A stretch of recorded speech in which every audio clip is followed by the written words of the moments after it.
Welcome to the Meru Media Podcast with Mukunda.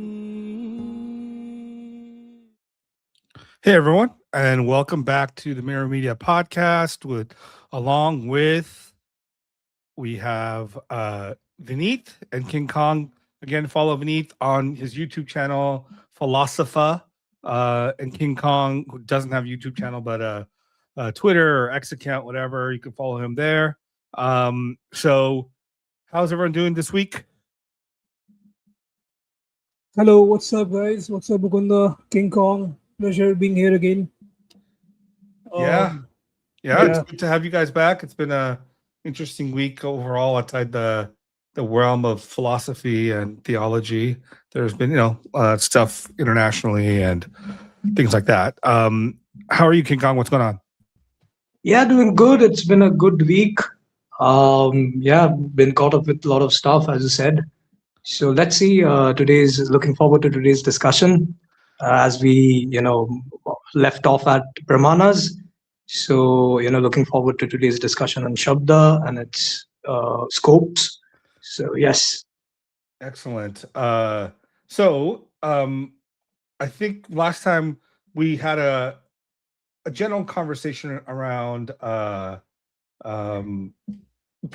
Do you want to do just a quick recap on our position beneath? Sure, we can do that. Do I remember where did we end? Let me see. We discussed a lot of things. So I guess after when I watched the video again, I thought while the discussion was going, I thought, okay, the start was not good because of some technical issues, but we wrapped it up quite well. So we discussed about the comparison between Western and Eastern philosophy. We saw how Eastern epistemologists have seen pramanas or the means of valid knowledge, and how Westerners have seen the same. We compared Sri Harsha's case with Gatier's case, which is, in my view, like this is the first time being done on YouTube, such kind of comparison. So anybody who's looking to learn or understand comparative philosophy should definitely watch that video. So I think it was a great jumping off point. And again, we have to be, I think for our listeners, what's important is, we're not giving a total overarching 100%, survey of the entire tradition. We're providing just enough information for people to want to research and look and find themselves, right? Because it's a very, this is 2,500, 2,600 years of discussion that we're trying to encapsulate in 2 hours, whatever, and the most salient points for us. So there's many things we probably did miss, and I'm sure we did, without a doubt. And there's all many things that we should have got to and done a better job with, but we'll get there. So, and I think this week is going to be interesting for a couple of reasons. I think talking about Shabda or talking about scripture is one of the biggest, most important elements within not just Indian traditions, but Western religions too, whether you think about Christianity or Islam, right?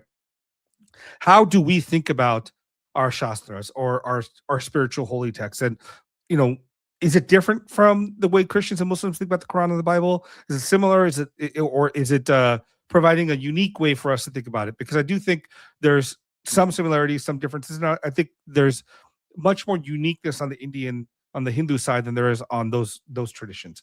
So what I think would be helpful for our listeners, and guys, by the way, listening, guys and gals listening, just ask questions, comment. If you've been following us enough and we know you guys can request to jump on the stream. We'll throw you on.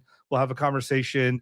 We'll go Q&A. We'll do whatever, right? The whole thing about having these shows on Sundays now is really just to put back out there what we think has been missing in the Hindu ecosystem, which is engagement directly with people that have questions, people that have comments, people that disagree with our position, and kind of not doing apologist work, because we're not trying to do apologists the same way Christians and Muslims do. We want to actually ascertain truth and engage in good, strong intellectual discussions and debates, but also with the view that we do think we're right in many, many areas. And so we'll push back and show why we think we're right. So go ahead, come on and join us. Okay. All right. So let's get into this. What is Shabda? What is Shabda Pramana? Do you have a sense, Vinit or KingKong, like just on your top level view, and then we'll go into a little more discussion on it? Kong? Yeah. You want to go ahead, Vinny? No, I mean, for last two streams, I've been the one starting. Yeah, just cool. I'll give you the chance this time. Cool. Okay. So in the previous stream, we discussed about different kinds of pramanas, and we saw that most of the Astika, as well as the Nastika schools, being Astika being those who accept the Vedas as one of the pramanas, quote unquote, Shabda, and the Nastikas, the Jaina and the Buddhas being the primary of them, doesn't take the Vedas as one of the pramanas. So amongst both of these schools, we have seen, or both of the categories of schools, we have seen a lot of pramanas or means of knowledge, overlapping. Now, within the domain, or within the school of, or within the group of the Astika schools, we see that Shabda is a very common is one of the most important pramana, which is common and accepted by all the 6 schools of Astika doctrine. Sankhya, Mimamsa, Nyaya, Yoga, Vedanta, all of them accept Shabda as a pramana, alongside with Upamana, Pratyaksha, etc. Now, what is Shabda? So the bare minimum definition of that would be a verbal testimony from an apta person or an apta individual. An apta over here being APTA, being the spelling, means a trustworthy, a reliable, or in a more definite sense, someone who is holy and who has attained a certain degree of a cognition of certain truths. So these are the verbal testimonies of these people who have cognized certain truths that are not within the domain of empirical knowledge, i.e. pratyaksha, anumana, inference, or the other ones. Now, how the different schools understand the nature of Shabda, testimony, word, with relation to the people who gave it, how it originated, and the domain in which Shabda is authoritative differs. But I think for a starting point, we can say that the validity of testimony through the modes of Shabda and through the medium of Apta people, trustworthy authoritative sources, is accepted and acknowledged as one of the pramanas within all the 6 schools of Astika. Yeah. So I think that's a great point. I think we, at some level, when we talk about Shabda Pramana, there's 2 ways to really think about this, right? We think about it as scripture, right? We think about it as, hey, this book, the Gita says something, the Bible says something. Why should we take this to be valid, true, or worthy of engagement in a way to produce knowledge in us, right? To even to understand if this is true or what the statements are true. Now, I think that's one way to think, and that's the way most religious people think about this, right? The text is true because it's from God, or it's something like that. Now it's interesting because I think the Nyayakas much earlier came up with this concept of that we trust texts or any sort of secondhand authority, right? Like secondhand, because we're not observing it ourselves, we're not inferring it ourselves. It's coming from outside of us, right? And that outside information is anything. Could be someone telling you something, you reading something, you seeing something like that's not based on your information, right? Even when you watch the news, someone tells you what the news is. Sometimes you read an article, they tell you what happened, and you accept those things. So the Nyayakas came to the table and said, kind of, okay, why should we accept these things? And what basis should we accept these things? And is scripture just like everything else? So is scripture in a different category than any sort of testimony? The better word, I guess, would be testimony here, some sort of testimony. And so they came up with elaborative way of approaching this by assessing a few things, right? You assess the person speaking. Who is the person speaking, right? Okay, look at their intentions, look at their motivations, look at their are they getting a benefit from anything, like, for example, wealth, money, power, those kind of things. Are they trustworthy generally? Is what they're saying in the realm of the things they could or would know, right? There are all these categories they put upon this concept of testimony, right? So, for example, let's say, you're walking down the street and, some person runs up to you and they just yell, there's a monster, King Kong's on, there's the King Kong monsters, 3 streets over and attacking buildings, right? Right. It's just an example, right? So you'll first look at the person. How do they look? Do they look disheveled? Do they look like they're high? And then you'd be like, okay, this is stupid. I don't need to listen to you because you look like maybe you're on drugs, or you're just, maybe this degenerate person, or homeless or whatever. You might just blow by it. But if let's say, for example, someone you trust with your life, your mother comes running to you, and she normally doesn't joke around or does any of this stuff, and she's like, oh my God, this is the case. At first you might be like, what? I mean, because first you think about the content of what she's saying. Is this even possible? But then you'd stop for a second and be like, my mom said it, so there must be some truth to this. And then you'd go investigate it, right? And go see if it's true or not. So based on different people, their intentions, their desires, their motivations, what they gained from it, and how, and would they know this information, you would then ascertain if the statement given by the person or text is true or not.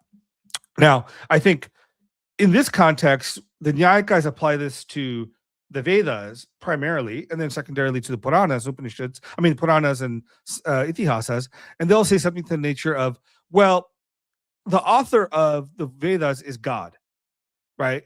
God has no desire, he gets nothing from this. It's just, these are like the words of God or breath of God, and he's the author of these texts, so therefore they're trustworthy. And because they're trustworthy, you could take them for what they are and take it as valid. Now, there's a element in Mimamsa, and I'm bringing something in earlier because it's actually engaged in overall Pramana theory, which we didn't discuss is for most thinkers in ancient India and Hinduism primarily. Buddhists are not exactly like this, but they will take the position that all cognition is valid, meaning just by having cognition itself, whether it's going to be testimony, inference, or vision, or whatever perception, its default is you trust it and then you verify it, right? You don't start with the position that this is not true. So if the Vedic texts are from an author that is let's say perfect, infinite, without desire, without motivation, without any tangible benefit, is trustworthy, is providing, then you take that initially as being valid, and then you investigate to determine if it's true or not. So that's kind of how the Nyayakas approach this. Any thoughts on this, guys?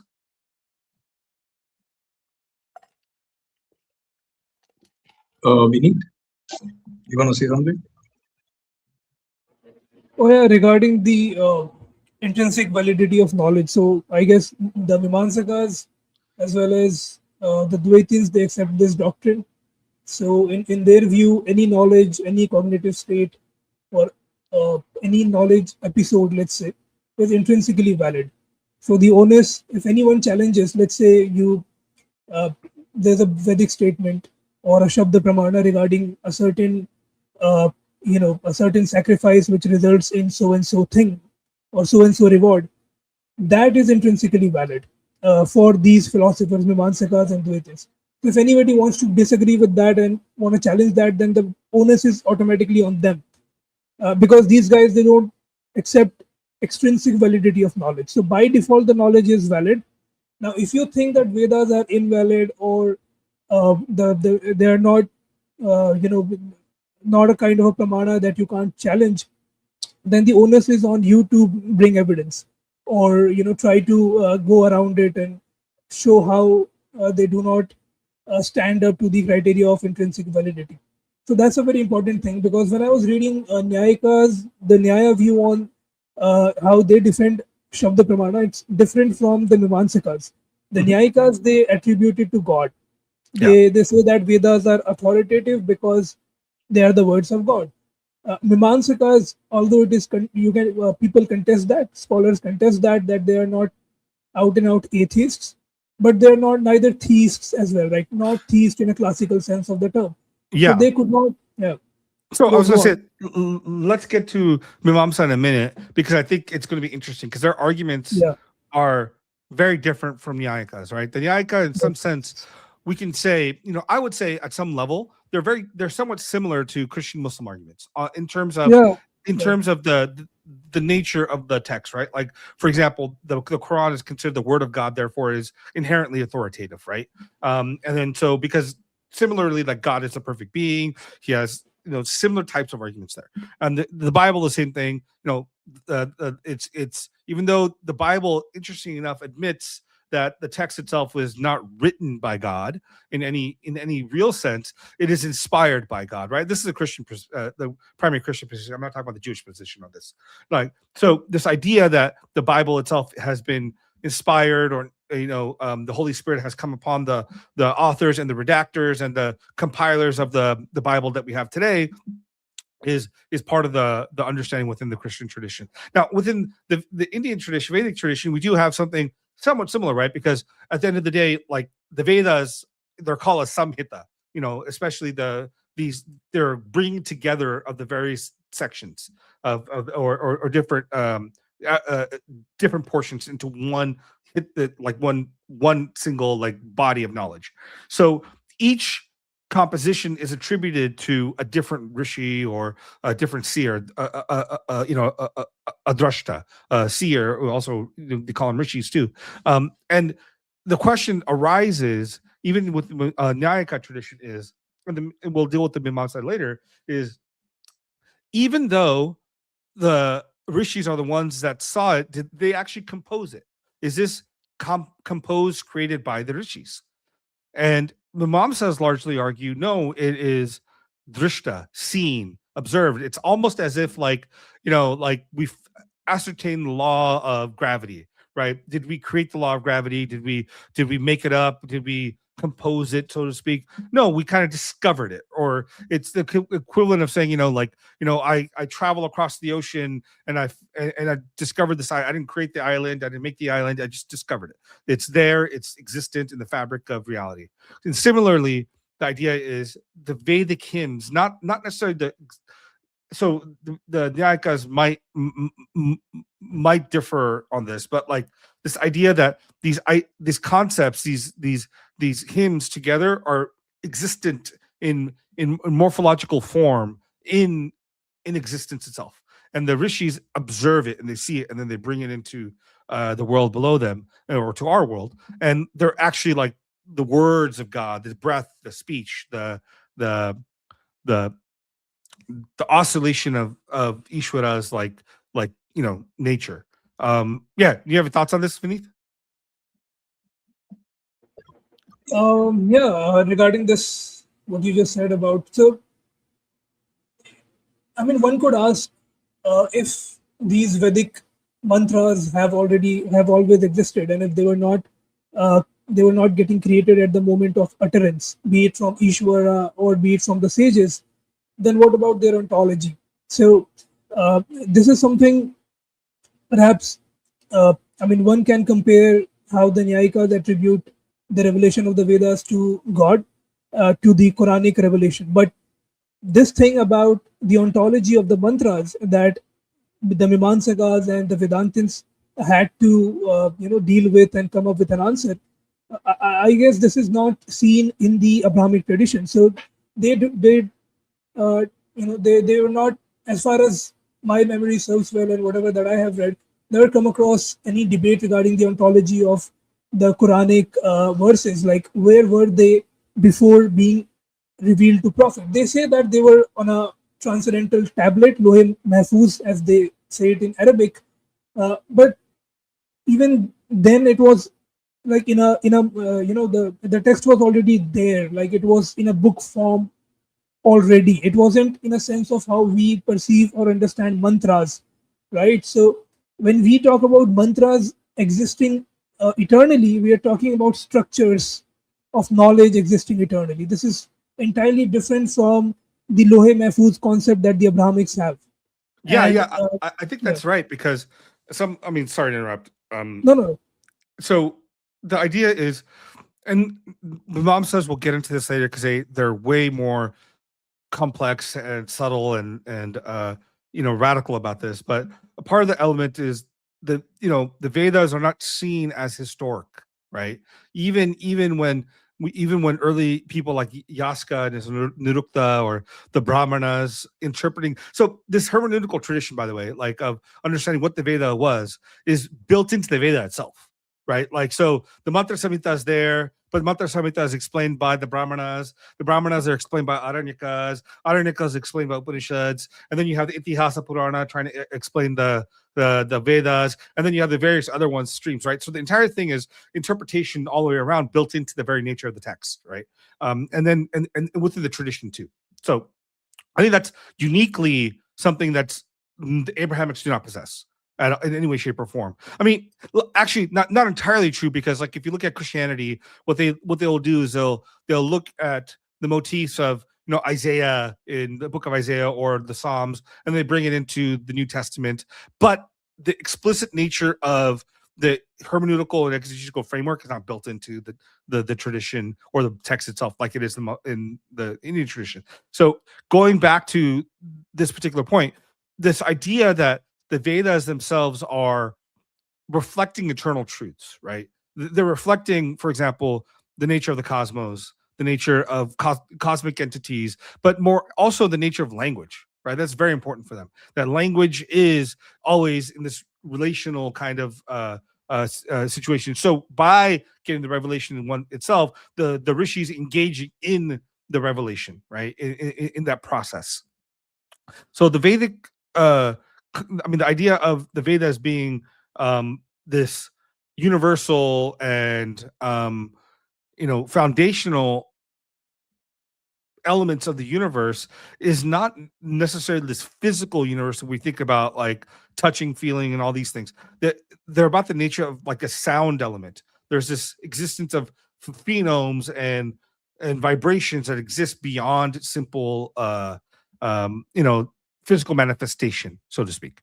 And so those elements we observe, or the rishis observe in their deep meditation, or just spontaneously when they receive it, they present it out. It's akin to when some people create poetry, or someone discovers a mathematical equation.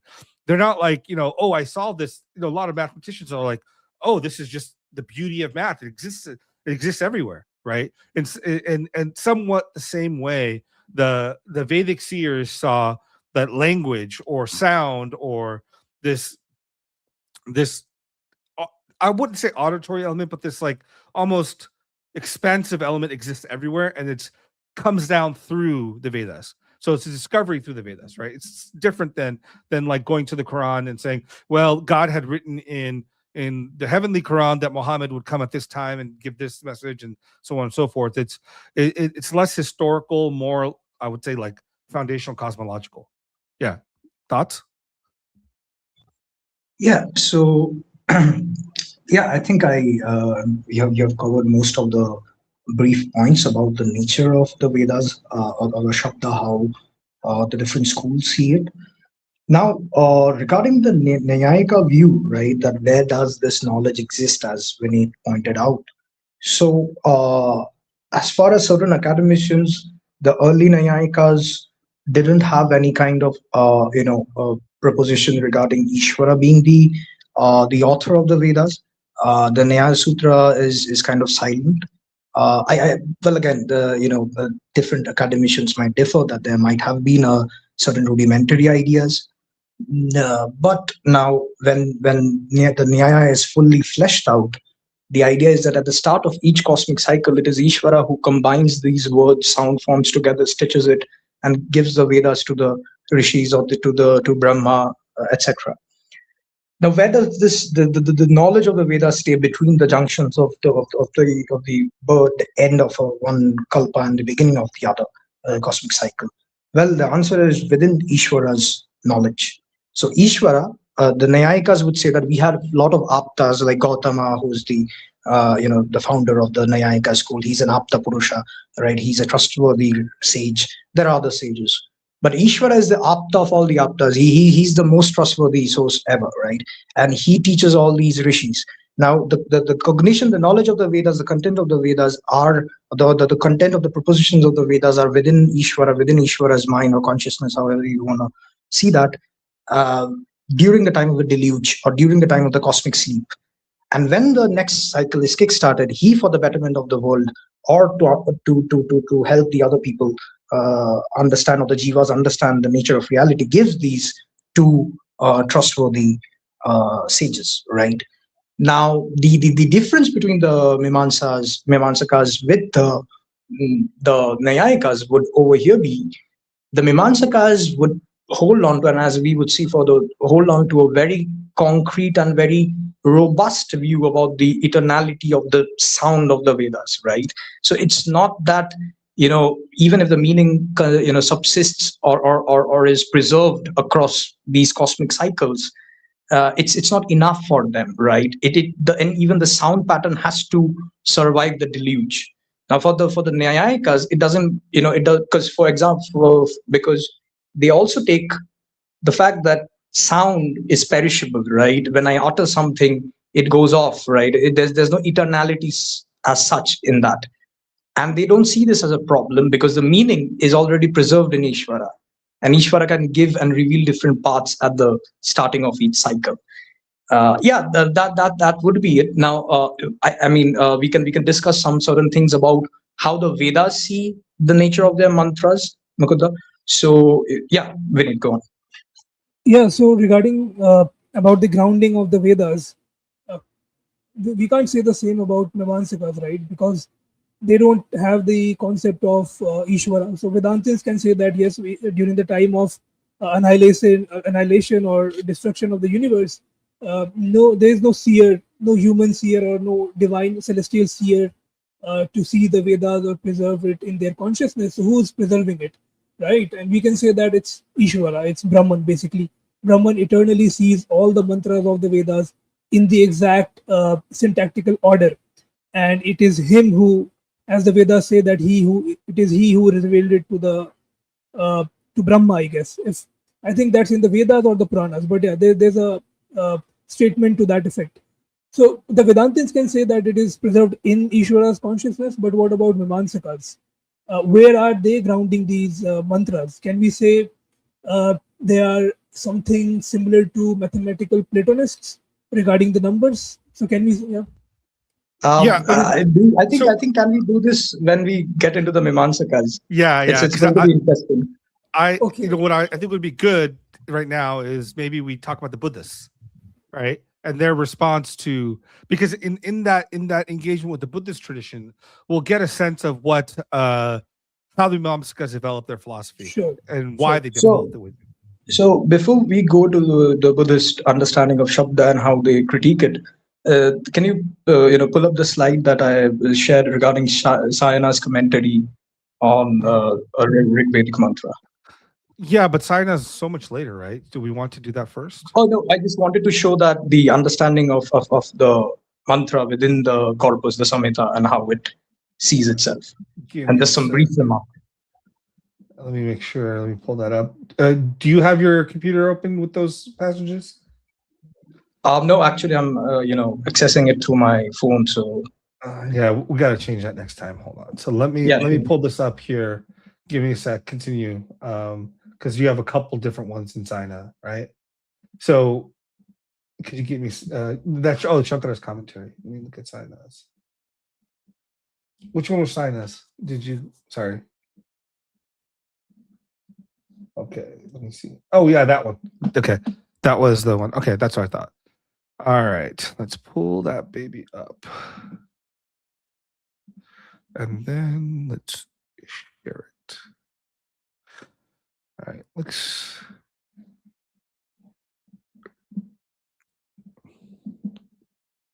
Sorry, guys. We're gonna pull this up right now. Here you go.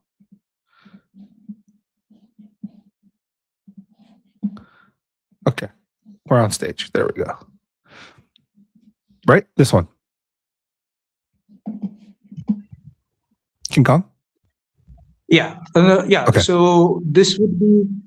Okay. So in this slide, what I'm trying to show is that how the 6 schools understand Shabda, right? So Nyaya accepts, or Nyaya and Yoga primarily accepts Ishvara along with Vedanta, but we'll go to Vedanta later. So Nyaya takes the understanding, as we said, that worlds are non-eternal, right? They're a feature of Akasha, and it's something that even Sankhya, takes, because the Akasha is one of the the tanmatras that develop out of the, sound is one of the tanmatras that develop out of Akasha space. Now, the interesting difference between Sankhya and Nyaya is that Nyaya accepts an Ishvara, right? So an Ishvara is in the dealings of giving and imparting the knowledge of the Vedas. But the Sankhyaans don't have an Ishvara, or at least the Nirishwarvada or non-Ishvara Sankhya doesn't have this, right? So it's Prakriti and Purusha, right? Prakriti does all the formulations, starting up from your mind to the galaxies and stuff of cosmic order. Purusha just imparts activity to it, right? And so within that field, even Brahma, Maheshwara, Vishnu, all of them would be different Purushas, different Jivas, right? Right. Probably exalted due to their previous karmas. Now, there's a, for the brevity of time, there's a very short and a good paper by Olena Lucizina. I'm obviously pronouncing her name wrong. The name of the paper is Sankhya on the validity of Pramanya and the invalidity of cognition, right? So over there, she discusses regarding how the early Sankhyans saw the nature of Shabda. And she shows that most of the commentators of the Sankhya Karika, even like Vachaspati Mishra and all, they take that the Vedas are authorless. And as Vinit said, they hold to the point that these are given, or these are understood or cognized by these Apta people, these seers, these sages. They would even include Brahma in this, as Brahma would be the first sage. Mm-hmm. And then they would impart these knowledge to their disciples and so on and so forth. However, she also mentions about one of the later commentators, and the question that they deal with is what happens between these two junctions, between these two world cycles, right? Because within Sankhya there's also no Ishvara, you see. So how do they know the knowledge of the previous kalpa? An answer that is provided by the commentator is that certain sages like Kapila, Kapila would be the founder of Sankhya, so that's why we take that example. Due to their karmas and due to their ability to recognize or to recollect the imprints of the previous life, they can re-know the Vedas that they had learned in the previous kalpa, and hence they can give it to the generation of this creation cycle. So that would be on a very brief note about the nature of the Sankhyans, the Nyayikas. The Mimamsakas, we are keeping it for the conversation to go more forward. Yoga is an interesting school, right? So the yogins accept Ishvara. Ishvara is a Vishesha Purusha. He's a special personality who is beyond all kleshas, karmic imprints, and he's also now Vishesha. Patanjali takes him to be one of the models for meditation, as well as he who gives anugraha to the yogi or grace to the yogi to continue in this cycle of getting to Ishvara, or to understand, or to free his soul, his true Atman, of all these kleshas, of all these samsaric bonds. Now, yoga also accepts Shabda as Pramana, and the understanding, well, due to lack of commentaries on this particular topic regarding the nature of Shabda within the yogas, but as they take Ishvara into the picture, I guess their understanding of even Shabda is similar to that of the Nyayikas. The Vaisheshikas, interestingly, within the Vaisheshika Sutra, they don't deal much regarding the nature of the Shabdas. No, but actually not at all. Yeah, Mukunda, you want to add something? No, I was just going to say, they don't really deal with Shabda in Vaisheshika Sutras. Yeah. So with the evolution of time, and with the schools bonding and coagulating with each other, Vaisheshika joined the Nyayika fold and become like Nyaya Vaisheshika, right? So they also adopted the Nyaya understanding of how Shabda is revealed. Now Vedanta also has Ishvara, but Vedanta's understanding of how different. Let's hold off of Vedanta, because I think that will touch base with Mimamsa, right? Very deeply about what the nature is. Okay, so I think we have a general sense of what the various schools within the Hindu tradition or the Astika tradition will approach, the concept of Shabda, right? At least at this stage. And then we'll get a little deeper, because I think the Buddhists have very interesting points here that I think are worth engaging with. And then we'll address the Buddhist points through Mimamsa and then, our own perspective. So let me pull up that slide here. Hold on a sec. Okay. So the Buddhists are fascinating for a variety of reasons. I think they're like such interesting response, and their own epistemology from that also is pretty fascinating. Okay, so now we have up here. All right. So this is one of the main things Buddhists say, and there's other things we'll talk about this. So the Buddhists, one of their biggest arguments is that the Hindu tradition takes you the perspective. First, they attack the notion of some sort of permanence of self, of the concept of permanence at all, the concept of the idea that language is. So they presented the view that language is merely convention, right? So let's start with the first idea. This idea that language is merely convention.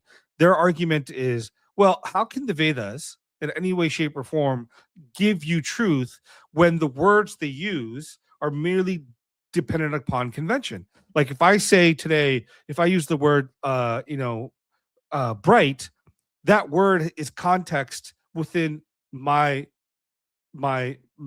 culture, my language limitations, right? So for example, maybe bright, when I say the sun is bright, am I using the same concept of saying, as the sun is bright, your eyes are bright?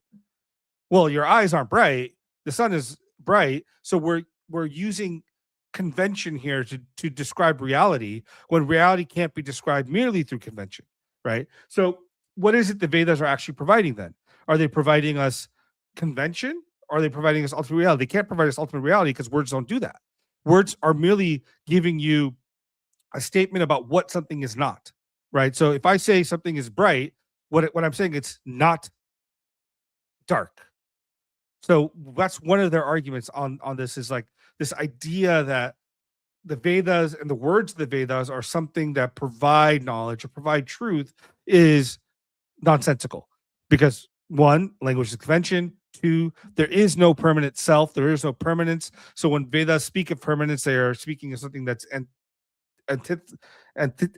antithetical to the very nature of existence, because we see things changing around. We see no permanence. So how can Vedas speak of permanence? You cannot have a God that's permanent either. So they then go on to attack the very nature of the author of the Vedas. Like if it's God, then how is God that is somewhat, he would only create the Vedas if he had something lacking. Therefore, either he's lacking himself, the Vedas don't provide ultimate truth, and they kind of just deconstruct the very nature of the foundation of the Vedic tradition. Do you have thoughts on this, Vinit? Oh yeah, real quick about the Apoha doctrine that you mentioned. So correct. I mean, that's a bizarre implication for the Vedikas, because the Buddhists are basically saying any word that you utter, the immediate connotation of the word uh, is not something that's basically being connoted. So if I say cow, the word cow does not by itself relate to any perceptible or an object in and of itself, which is cow, but rather not cow. So in this way, every word basically connotes its negation. If that is the case, then the entire Veda is not giving you knowledge. It's giving you the negation thereof, right? The negation of the exact thing that it is talking about, and that's very bizarre, right? And that's most, I guess, stupendous way to bring any counter forward. Who else could have thought that other than the Buddhists? So yeah, that's something to take notice. Other than that, uh, about this author and the authorless unknown author of the Vedas argument. So often me and King Kong would go in a discussion of how do you make sense of this argument given by the Mimamsikas. This particular argument that is being displayed on the slide, this argument Buddhists could only use against the Mimamsikas and the Vedantists, not against Nyayikas, because Nyayikas accept author of the Vedas. So if you take the Mimamsika argument and if you put it in a premise conclusion form, you could say that because Vedas do not have an author, therefore they are in a way leaving the intermediary premises, getting straight to the conclusion. We can say they are in a way self-valid or authoritative. On the face of it, this argument sounds, I'm sorry to use the word, but sounds very ridiculous, to be honest. And that's what the Buddhist feels, right? He comes up with a even more ridiculous counter example. He says, okay, I have a book in my hand. The author of this book is not known, right? Suppose I was strolling around and I found a book and I could not find its author. So can I argument and say that, oh, well, we do not know who the author is. Nobody has, we cannot establish the author either through prataksha or anumana or upmana. So therefore, since it defies all the pramanas, we can say the book is self-authoritative. What do you guys think about this counter? It does seem to be trivializing the entire thing. Yeah, there's a couple things. So I'll jump into that in a second.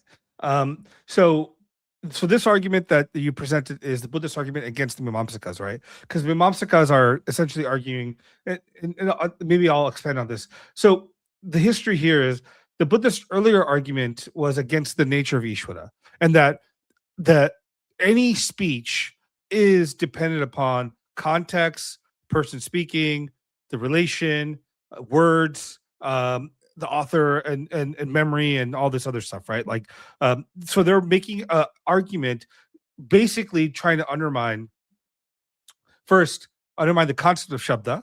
Secondly, undermine the nature of anything outside of direct perception, right? In some sense, Buddhists will say they're primarily like only direct perception, and their own and anumana are the basis for any knowledge, and even that knowledge is limited and not ultimate.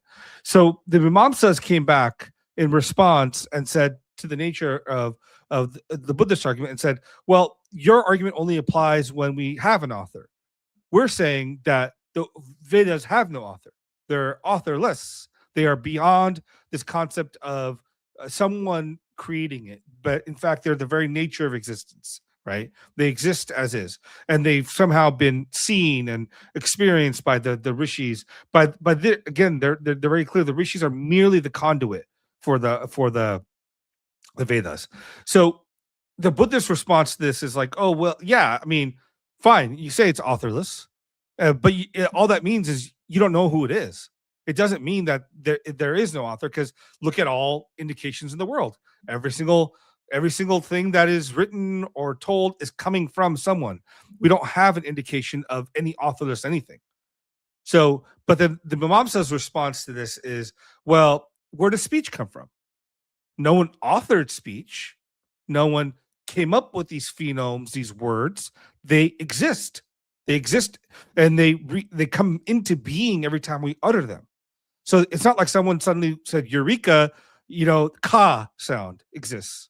I create ka. No one did that.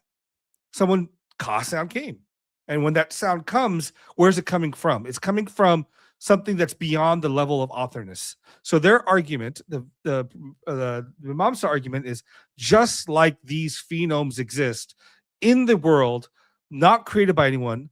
No one comes and says, I'm going to use the word cow to mean that. What they somehow do is the cow link is made. Someone uses the word, and then that word is connected to cow intrinsically. So the Vedic or the Mimamsa argument is words connotate real things, always. Buddhist argument is no, words only connotate conventional things, that we create these relations. So this is a big dispute between the two, right? And they both have good points here. At the end of the day, the Mimamsa is right. No one's creating words. No one's walking out and saying, sha, la, wa. These aren't like words we create. They exist, and we're issuing them out. So Mimamsa's right there. The Bodhas is somewhat right by saying, well, but some of this is convention. Why do I call, a dog versus a wolf a dog, right? Are these they're almost the same thing? They share similar qualities. They behave certain ways. So in some sense, they're arguing convention. Well, the Mimamsa is saying, well, it's not convention. There's differences. So the word vrika and the word kuka, or also what's it called? Oh my God, the word for dog again. Schwan. Yeah. So yeah, shaunaka, like shuna. Yeah, these words have real connections in the real world. So, and no one created those connections; they just happened. So, does that make sense in that response of how they're responding to this?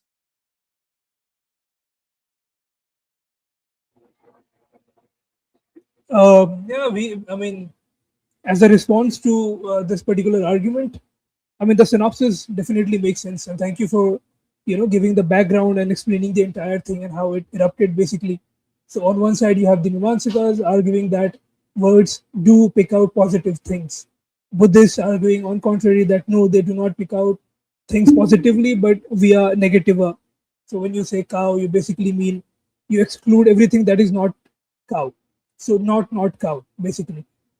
Does that refute this argument? I'm not sure. What do you guys think? Because I feel like the Buddhist wants to trivialize the entire thing. So there's a paralleling. Well, the argument for the Apodusheness is very particular for one thing only, right? Is to say that the Vedic texts are unique. They're different than any other text or testimony in the world, right? Therefore, the rules that apply to regular texts don't apply to the Vedic ones. So are they taking it as a axiom, like beginning with it as a first principle kind of a thing? Yes. So the Mimamsikas are saying basically, so we know how all testimony functions in the world, right? We know that, first of all, like, it is author dependent. Well, actually, it's funny, interesting. Prabhakar Mishra has a different view on this. Kumarila does take this position, which is, we know this stuff, like, authorial intent,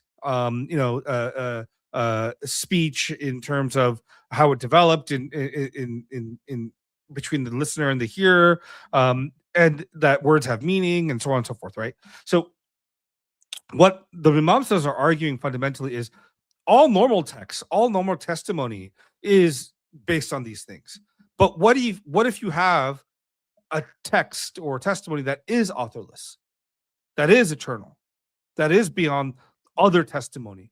Is that to be treated differently, right? Because for most other texts, there is a validation exercise that occurs, right? Like, for example, like, if I say something like fire, there is fire in the mountain, you look, see, there's smoke, there's all these inferential things you get to get to that conclusion. And also to justify your vision and so on. What they're saying here in this context is the Vedas, because they are authorless, they don't have an origin point. They are eternal. They're not. They don't fall to the same defects that regular testimony does. So therefore, they can be taken as self-valid. They can be taken as being absolute within their realm, right? Now, this is also the difference is, in some sense, the Vedic authors or the Mimamsa authors are not making claims about the ultimate nature of reality in terms of the way the Buddhists are. The Buddhists are making claims about that somehow there is a existence beyond, conception, beyond, this idea of shunya, this idea of like, so the Mimamsas are basically saying, no, the texts are giving us directives. The Vedas, so it's also important to know, this is where the difference with the Mimamsa and Vedanta occurs. Mimamsa is not so much caring about this idea of moksha or nirvana or some, blissful state in beyond this world. They're really cared about why one should adhere to the Vedas and why the Vedas should be taken as authoritative. So this authorless claim leads first primarily to that. The way they get to the authorless claim is, like I said earlier, is about this nature of language, the nature of speech, how it's not authored. So it is, we can trust speech, we can trust it. Now, Kumarila and Prabhakara take two different views on this, where the nature, like the Buddhists will say, well, the word itself is also the place where you find the statement. If I say, I don't know, glass or cup, right? They will say, well, the Kumarila says the word cup itself has inherent meaning. Well, Prabhakara Mishra will say something to the nature, well, that doesn't make sense. It would have to, it's relational. Even if I show you a cup, I'm saying this is a cup. There is a connection that's built in between language. Language is not, so Kumarila says the word itself, the phenome, is the primary source of meaning. Whereas Prabhakara says, no, the sentence. You only get the meaning of something through a sentence. So the Buddha says, well, yeah, that's conventionally true, but not absolutely, right? They're saying the words themselves have meaning because we provide them meaning. Kumarila is not saying that. Prabhakara is not saying that. Buddhists are saying the word cup only means cup because we'd say it's cup, not because there's this thing as a cup, right? So that's their argument. Whereas, Kumarila is saying, no, if I say this is a cup, it's a cup. I didn't make up the relation. The relation just adheres naturally. So it's just because you think it's made up in terms of I'm assigning it to it, that's not true. I don't call something just because I can decide to call it that. It becomes that because that's the nature of the thing. Like the word refers to something real. So this is a big difference. And this is where, again, when you go to so if words have meaning and are real, then the Vedic words, which are authorless, eternal, have real function in this world. So the Mimamsas are building the nature of the Shabda piece by piece, and the Buddhists, because the Buddhist ultimate position is there's no Shabda Pramana, there's only Pratyaksha Anumana, right? Ultimately, and this is where they get into their own problem, which is the Mimamsas point out from the get-go, and the Nyayikas later do too, which is, hey, you Buddhists, you listen to Buddha. What's Buddha Vachana? Like, and this is where, like, well, and this is where there's hermeneutics being played. The Buddhists have to be like, well, it's not that we take it to be true. It's upaya, right? It is merely helpful to us. It is a teaching. It's not truth. So it's that way. They have to do this flip where at some point they're saying, well, we kind of have to follow it until we know different. With Shankara, by the way, that's similarly what he does with the Vedas, right? You follow the Vedas until you achieve, but it's a little different because Shankara takes a difference from Kumarila and Prabhakara in terms of the nature of what the Vedas are about versus, the purpose of what Kumarila and Prabhakara think. So, I mean, is this making sense? Is this helpful at all? Yes, it is. It is very helpful that you brought up the nature, or let's say the unmanifested presence of Shabda within the Buddhist as well as the Jaina tradition, right? A lot of people think that Shabda or testimony is one of the pramanas only in the Astika schools, but they forget about the Buddha Vachanas, or the Vachanas of the Bodhisattvas, or the Arhats of the Buddhist schools, right? And as you said, that Mimamsakas do, and then the Nyayikas to raise the point that, well, even you have testimony of your teachers on your side, right? So, and of course, then, different school, philosophers like Vasubandhu, or, other, scholars from the Madhyamika school would say that, well, these are Upaya Kaushala, these are like, the fingers pointing at the moon, or, we can, some Navayanists would say that in some sutra of the Tripitaka, Buddha said that, use your rationality and then discern which is true or not. There is some kind of proto-form of that understanding within the early Buddhists, not maybe in the case that, well, everything that's coming down to, just empirical understanding, we'll keep that and rest, we'll drop off. Because then, rebirth, the nature of nirvana, the nature of the pure lands as attested by the bodhisattvas would also, get lopped off. And the reason I brought this, reason thing, right, is this is again attested also by the Mimamsakas, Shankara and Ramanuja within the tradition, right? That how do we understand the nature of these statements? And we can discuss this further, right? So yes, that was really, like giving an entire brief of this development about Shabda to and fro between the Mimamsakas and the Buddhists. Yeah, Vinit, you wanted to say something? Yeah, I mean, so we have delved into the intricacies of language, and we have seen how the philosophy of language, which both of these schools held, the Mimamsakas and the Buddhists.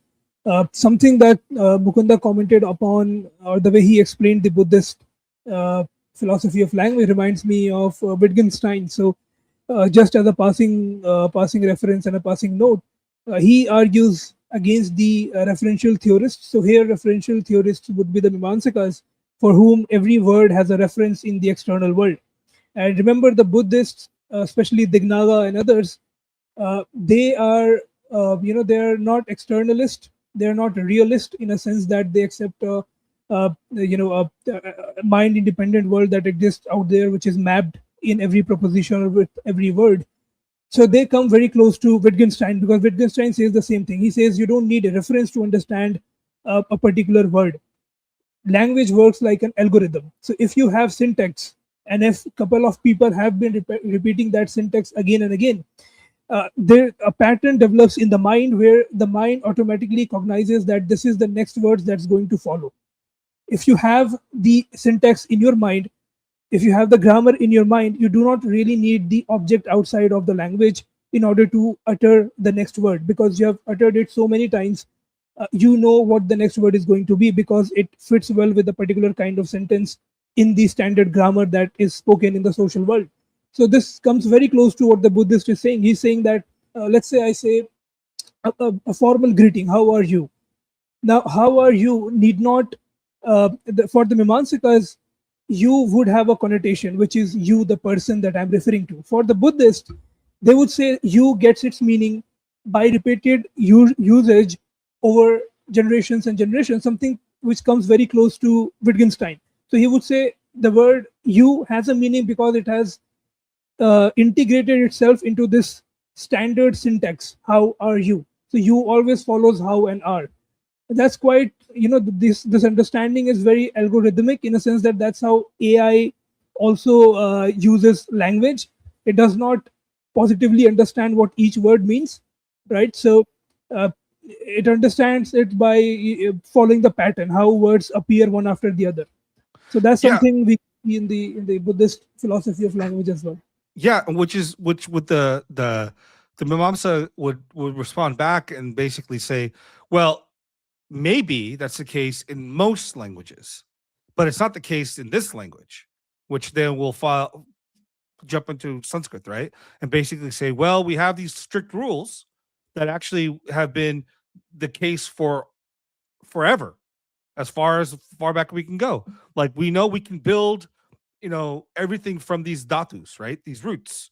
It's not, these roots aren't arbitrary. They didn't, like kru isn't just like some random, like because of convention. No, kru means action, and that leads to various.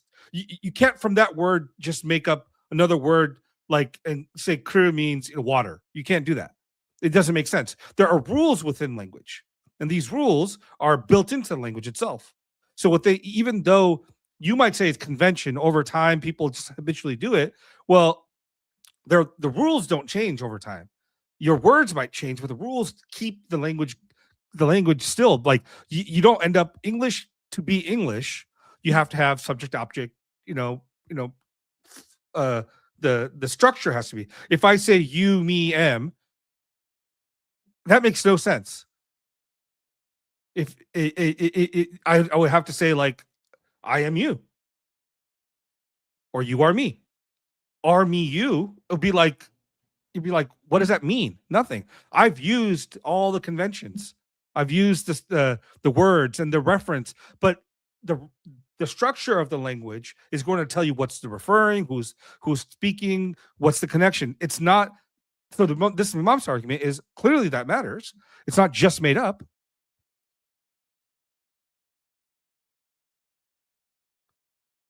Correct? I mean, you guys can respond. Yeah, so just to address this slide, and then we can move to other slides. So whatever that we discussed and whatever that Mukunda explained, we can basically gauge out the response that Mimamsaka would give. He would say that you can't trivialize our original argument using this counter argument, because Veda is unlike any other book. And I would want to comment on this, how close it comes to the revelation, how Abrahamics defend their revelation. So Mimamsakas do give this argument that because Vedas have been preserved so meticulously, it does not seem as a forthcoming response that they are like any other book which doesn't have an author. No, because those books are not as well preserved and as well tradition backed as the Vedas are. So they are different from the mundane books written by human that have a human author. This, how do you see? The exact copy you see in the Abrahamic world, where they want to argue that I'm just kind of playing a devil's advocate. Let's say that this is what they say, that what, guys, that's exactly what we've been saying. The nature of the argument is quite similar. We are saying that for last 1400 years the oral tradition has been intact, the chain exists, Quran is unlike any other book. So do you see the similarity there with the kind of argument Mimamsaka is using? No, I think the similarity is with the Nyayakas. The Mimamsakas are actually attacking that position. They attack the Nyayakas on the idea that the reason for the let's say the Islamic and Christian view that the Bible or the Quran is seen as being sacred and scripturally supreme or valid is because it comes from God. Now the Mimamsas are saying exact opposite. No.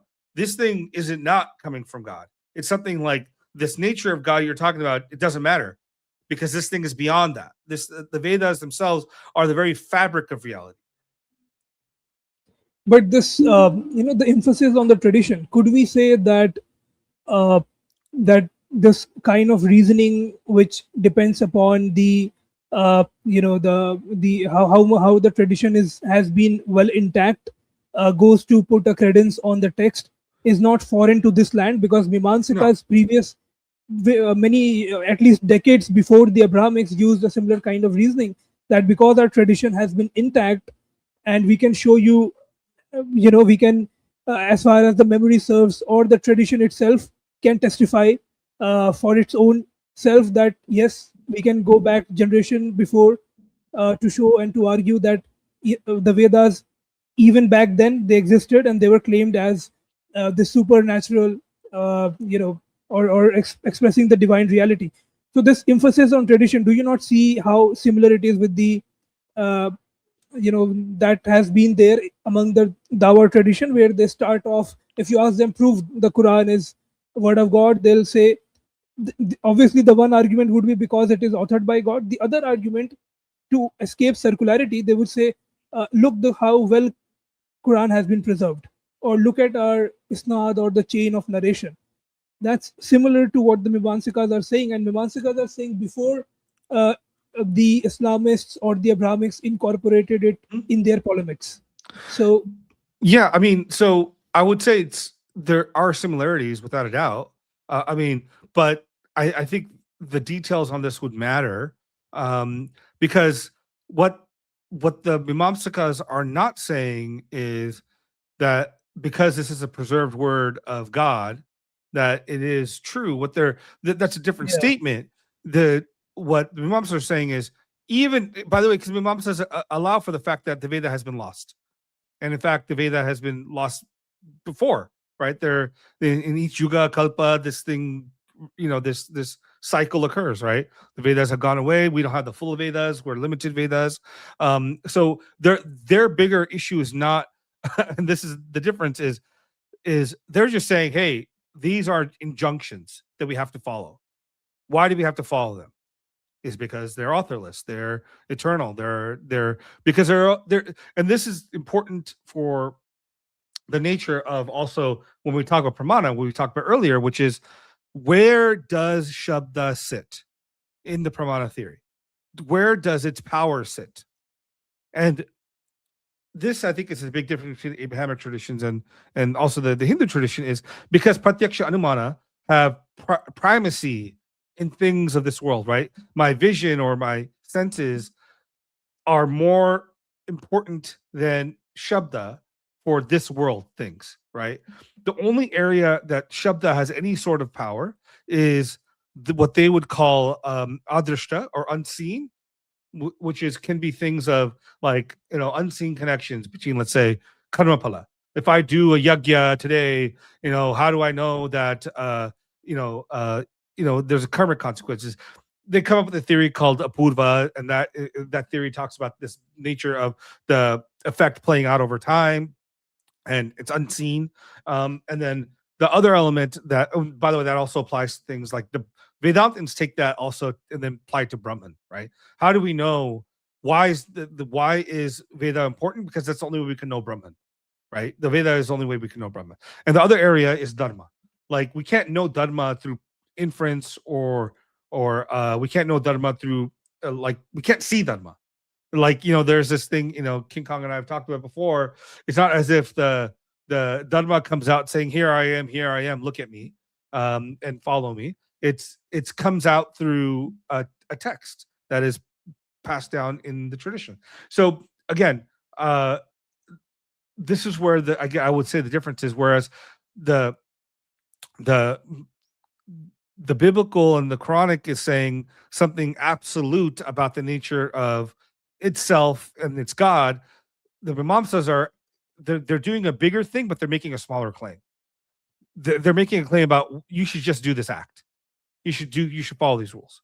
Now the Vedantins will take it up and make it into a much bigger, like central element of their engagement with Brahman, right? But the nature of God. So I think that's the area I would see some difference. KingKong, Vinit, go ahead. Yeah. Whether you want to do it now or, I just wanted to talk about the nature of how Mimamsikas, or especially Kumarila, sees the Shabda being transmitted and the nature of the statements. So you want to jump into right now? So I think that would parse out a lot of stuff. And also, if you guys could take my earlier question regarding the metaphysical grounding of these mantras, like where are they grounded for the Mimamsikas? What is the nature of the grounding? Are they abstract entities like numbers and others? Yeah. So when you mean grounded, do you mean how do you define that? Because, like, for example, are you saying something like akin of, well, the Bible is grounded in God? Is that what you're kind of trying to say? Right. So by grounded, I mean, like, how do we make sense of their ontology? That's basically what I'm trying to, trying to dig at here. Because when I say God grounds or God's consciousness grounds, we can understand that God sees these mantras eternally. So the answer is there, right? How the mantras are being grounded. For the Vedantins, it makes sense. For the theist, it makes sense. But Mimamsikas, because they are non-theists, like, where are they hanging in midair? Or there's something, the infamous Akashic record, which Tesla talked about. So are we going to bring I don't in... think it's a Akashic record. I think what it is these phenomes exist in the very nature of reality, and so when they're observed or seen by the rishis, are brought into, like, for example, like Is it Mukunda? Sorry for interrupting. Is it something similar to the realm of ideas? Can we, like, find some similarity with Plato's forms, ideal forms? So I would say this at a high level, sure, but the problem with the realm of ideas and forms is, like, one's a perversion of the other, right? In some sense, one's a degraded version, right? There's this ideal, the realm of ideas, things are exactly, the perfect chair exists, right, in the realm of ideas, and everything that exists in our world in the form is not that perfect chair, but it's kind of like a reflection or a lesser version, right, of that ideal form. So, or ideal. It's not the same, because the Vedic idea is just, this is the nature of the existence, right? So when the Vedas talk about, let's say, Indra killing Vitra as part of the yajna, what they're talking about is these shabda, these phenomes that exist, that are playing out, causing this ritual to happen. And so the ritualization of that action is playing out the same as the phenomes.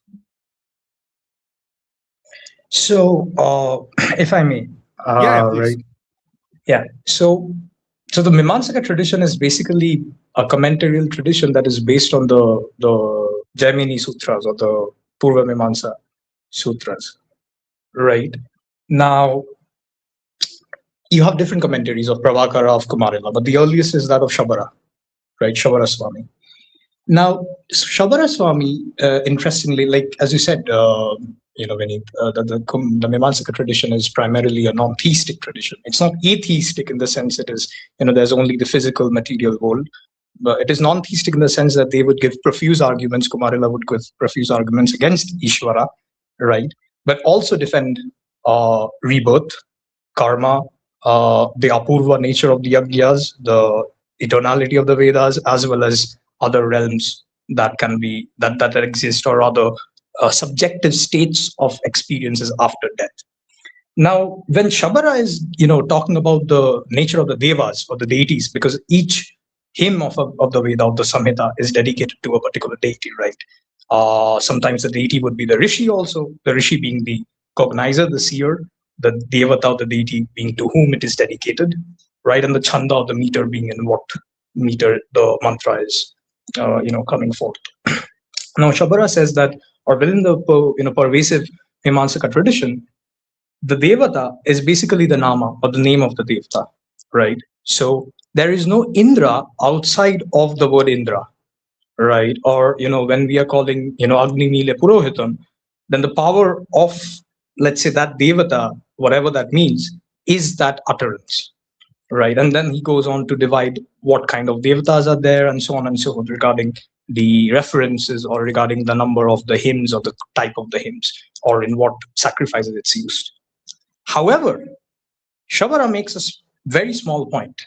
As the project is to defend the Vedic traditions against the Buddhist, Shabara says that even if someone says that the devas have power, or let's say somehow the Shabda becomes a thing in itself with acts power, right? There's some kind of conscious agency such as that within it. Shabara says that we have no problem with it, because whether you accept that or not, our project is something different, right? So there's a certain open space for that. Now you ask that where is this, these meanings or these sounds, phonemes within the, the death and the birth of a universe. The fun fact is that Kumarila actually says that there is no dissolution or creation. So there's an eternal chain of gurus and shishyas that goes back, right? There was never a beginning.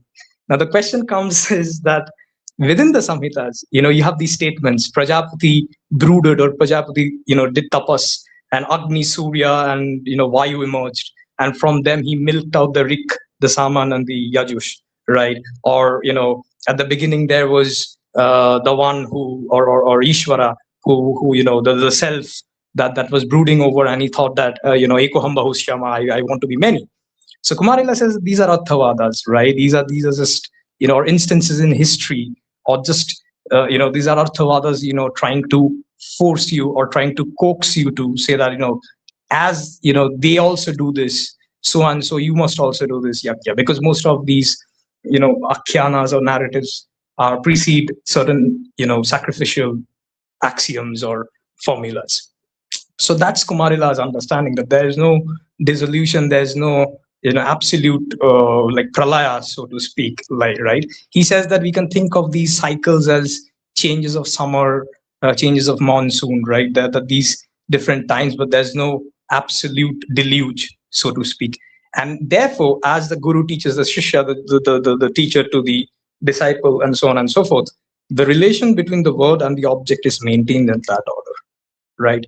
So if, and therefore he also says that if Ishvara says this at the start of any start, he has to connect the words with the object, which cannot be done, right? And then of course there's no Ishvara, right? So that's their attack onto the Nyayika doctrine of the Vedas. So does that kind of answer your question, Vinit? I mean, in a way it does. In a way, there's more to the question, but something I'm glad that you mentioned and brought this up. So we can basically say that the Mimamsika is saying if the Nyaya doctrine or Nyaya philosophy of language or Nyaya's, the understanding of the authorlessness, not authorlessness, my bad, how Vedas are basically word of God, if that is to be given credence, then kind of nullifies their entire system of language, because then words and their meaning become arbitrary. Arbitrary in a sense that they would be grounded in how Ishvara wants to define a particular word, which goes counterintuitive to how the words, as Mukunda mentioned, they are connected directly with the roots. So if they are intrinsically connected with the roots, then Ishvara cannot, step in between and give a different meaning to it. Let's say Ishvara is the one who starts conjoining words with their meaning, then that's purely arbitrary. But language is not arbitrary because they have an intrinsic root. Each word has an intrinsic root.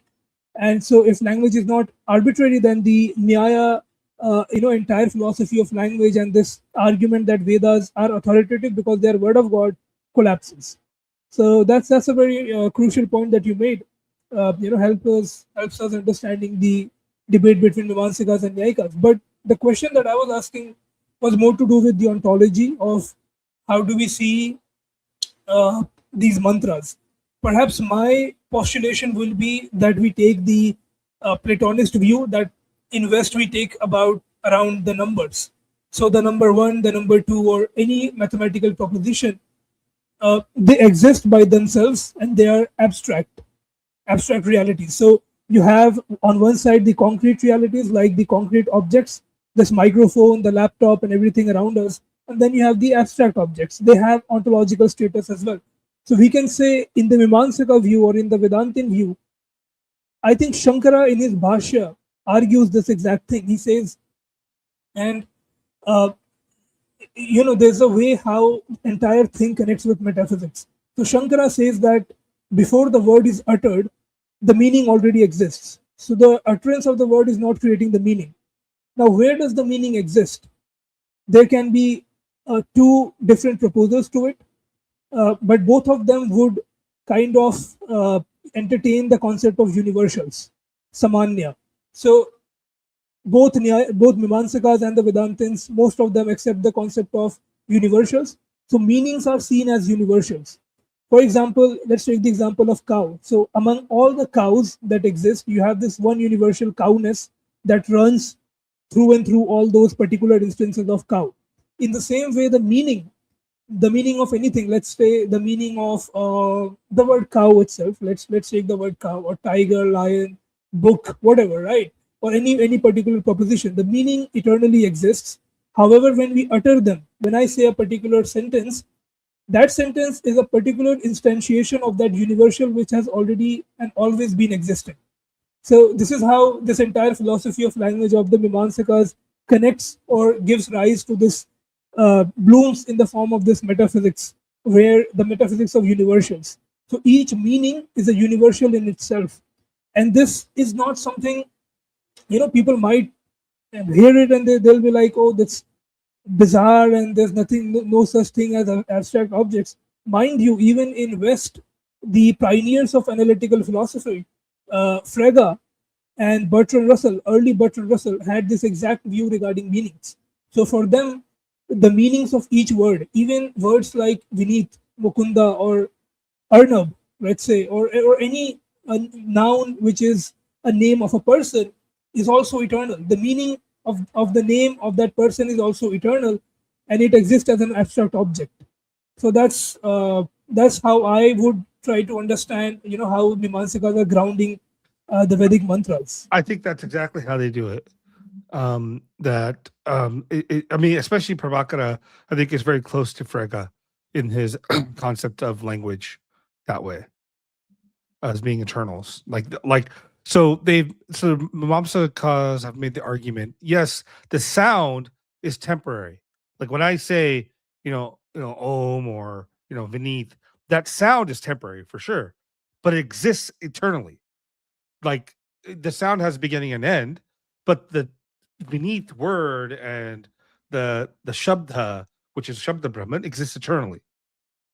We're just calling it into existence momentarily through speech. But this is also the big difference within, we have to remember, Vak and Shabda are two different things, right? Shabda is beyond speech itself. It's the very nature of a language, the very nature of let's say phenomes or whatever.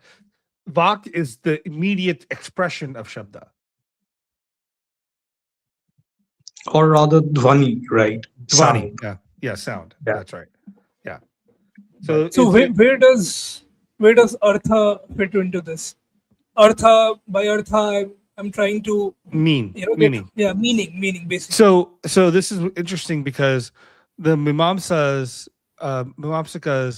take anything that's not directive, meaning not, because they take the Vedas primarily to be about duty, right?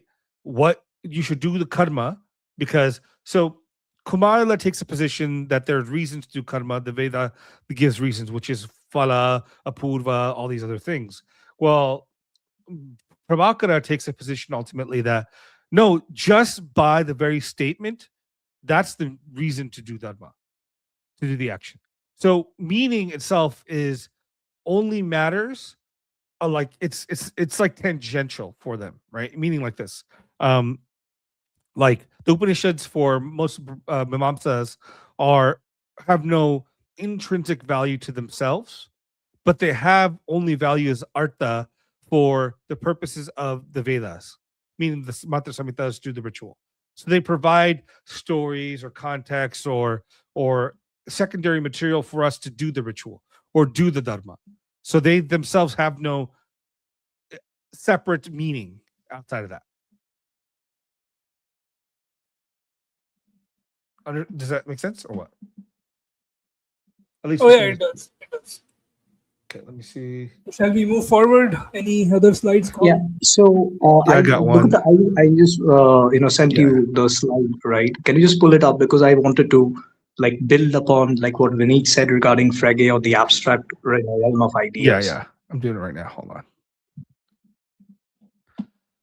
This one. There we go. Okay. There we go. Okay. Right. This, Perfect. there you go. Yeah. So, Vinit, you address the point, right? That it maybe the mantras exist as these eternal archetypes, or these, or the content of the proposition is in this eternal timeless state that the rishis grasp, right?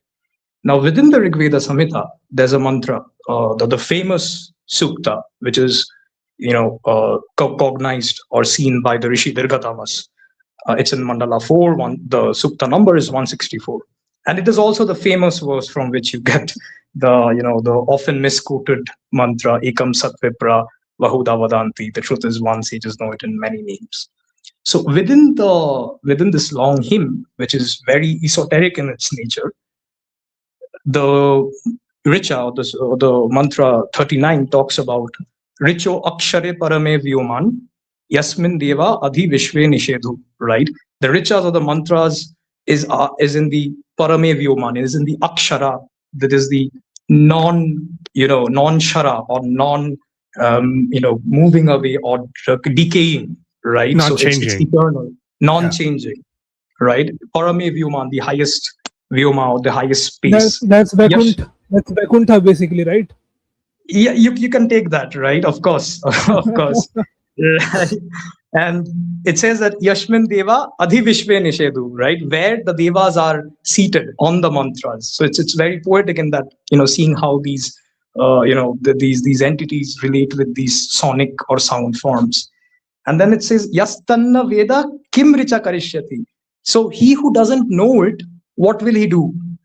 Ya ittad vidushta ime samasate. And he knows it, then he has attained it, right? So he who doesn't knows this secret, what use will this Veda be to him? But he who knows this has already attained it, right? Now Shayana, who is the 13th century, I guess he's 13th century during the Vijayanagara Empire, he comments on this, right? And he compares the richas as mantras, right? As on the right side, you can see the multiple layers of meanings. So within the domain of the natural order, he compares the richa with the solar orb, right? Because there's also an understanding of the mantras emanating from the sun, the gods being the rays, because the rays play out. So the devas are also, root word div means to play, right? So there's that connection that's made. And akshara is the self of that solar orb that is sitting over there. Because remember, this mantra is also for Surya, right? As a center of all axis. He also, connects this Parame Vyuman, which you said is Vaikuntha, as Shayana is an Advaitin. He compares this Vyuman, or this space nature, with Brahman, right? That it's expansive, it contains all things within it. It's the ground of all beings. So this highest heaven is basically Brahman, and all the Vedas, all the mantras, as words denoting, being the primary denoting or the primary reference of all the mantras being Brahman, it's grounded in it. And as all the devas are powers or emanations, or beings that derive their powers from that, even if you take the Mimamsaka view that the Shabda is the deva, right? Even in that case, the devas are residing in this Parame Vyoma, right? In this Akshara, in this imperishable realm from which all things are issuing forth, and the rishis are capturing it, cognizing it in their mind, right? So this is from within the Samhita. So that's why I wanted to bring this out, right? To show that within the Vedas itself, even if I take the conclusion that the Mandala 1 is a later addition within the corpus, even that early, it is understood that there's this transcendental nature to these mantras, right? And of course, Shayana then goes to, to the Advaitin path of following the footstep of his guru Shankaracharya, that he who doesn't know this, what will he do? Because so over there he takes this as he who thinks, or he who doesn't know the true meaning of the Vedas, he thinks that this is only for the rituals, right? So maybe it's a tongue-in-cheek kind of, like an attack towards the Mimamsakas, that you think rituals are the. It's also funny because I think Mimamsakas or any of these traditions were never separate traditions in their own, meaning like, so for example, there's a great article written by Alexander Uskokov, which it's about this Mimamsa scholar named Parthasarathi Mishra, who is Mimamsaka, but he has this deep connection to Krishna. So he still is probably somewhat of Vedantin, right? So, like, what I'm trying to say is there were probably a lot of the Mimamsakas were probably Mimamsakas for the purposes of their philosophical positions and what they put forth and argued against these other people. And they probably had the other positions within that too, because a lot of times within the Indian tradition, you use arguments just to defeat your opponents, even though you might have similar positions to your opponents, but a different way to get there. So, I think it's important to think about this is more about like refining one's thinking rather than saying your position's utterly done, because they probably share some of it. Of course, the Mimamsa positions and all schools, right? Sankhya, Yoga, Nyaya, they blend into each other. They build upon each other's foundations. Sankhya being a very famous example, right? And even within the so if you take the Sri Vaishnava tradition, Mukunda, even there, and I'm pretty sure it's also the case within the Dvaita tradition, that there are Mimamsakas who are Sheshwaravadin Mimamsakas. They accept Ishvara. They build upon the theories of Kumarila, Prabhakara, right? They take what's useful, what's going with their overall view, and then they incorporate it, right? And even when you look into Kumarila's Tantra Vartika or Sloka Vartika, he doesn't completely go like, these are all like words and words and words, phonemes. So when it comes to the case of like the smritis or the itihasas, he does give arguments that Draupadi is or Arjuna or Krishna are superhuman entities, right? They're born from fire and so on and so forth, right? Even if he takes it as an arthavada.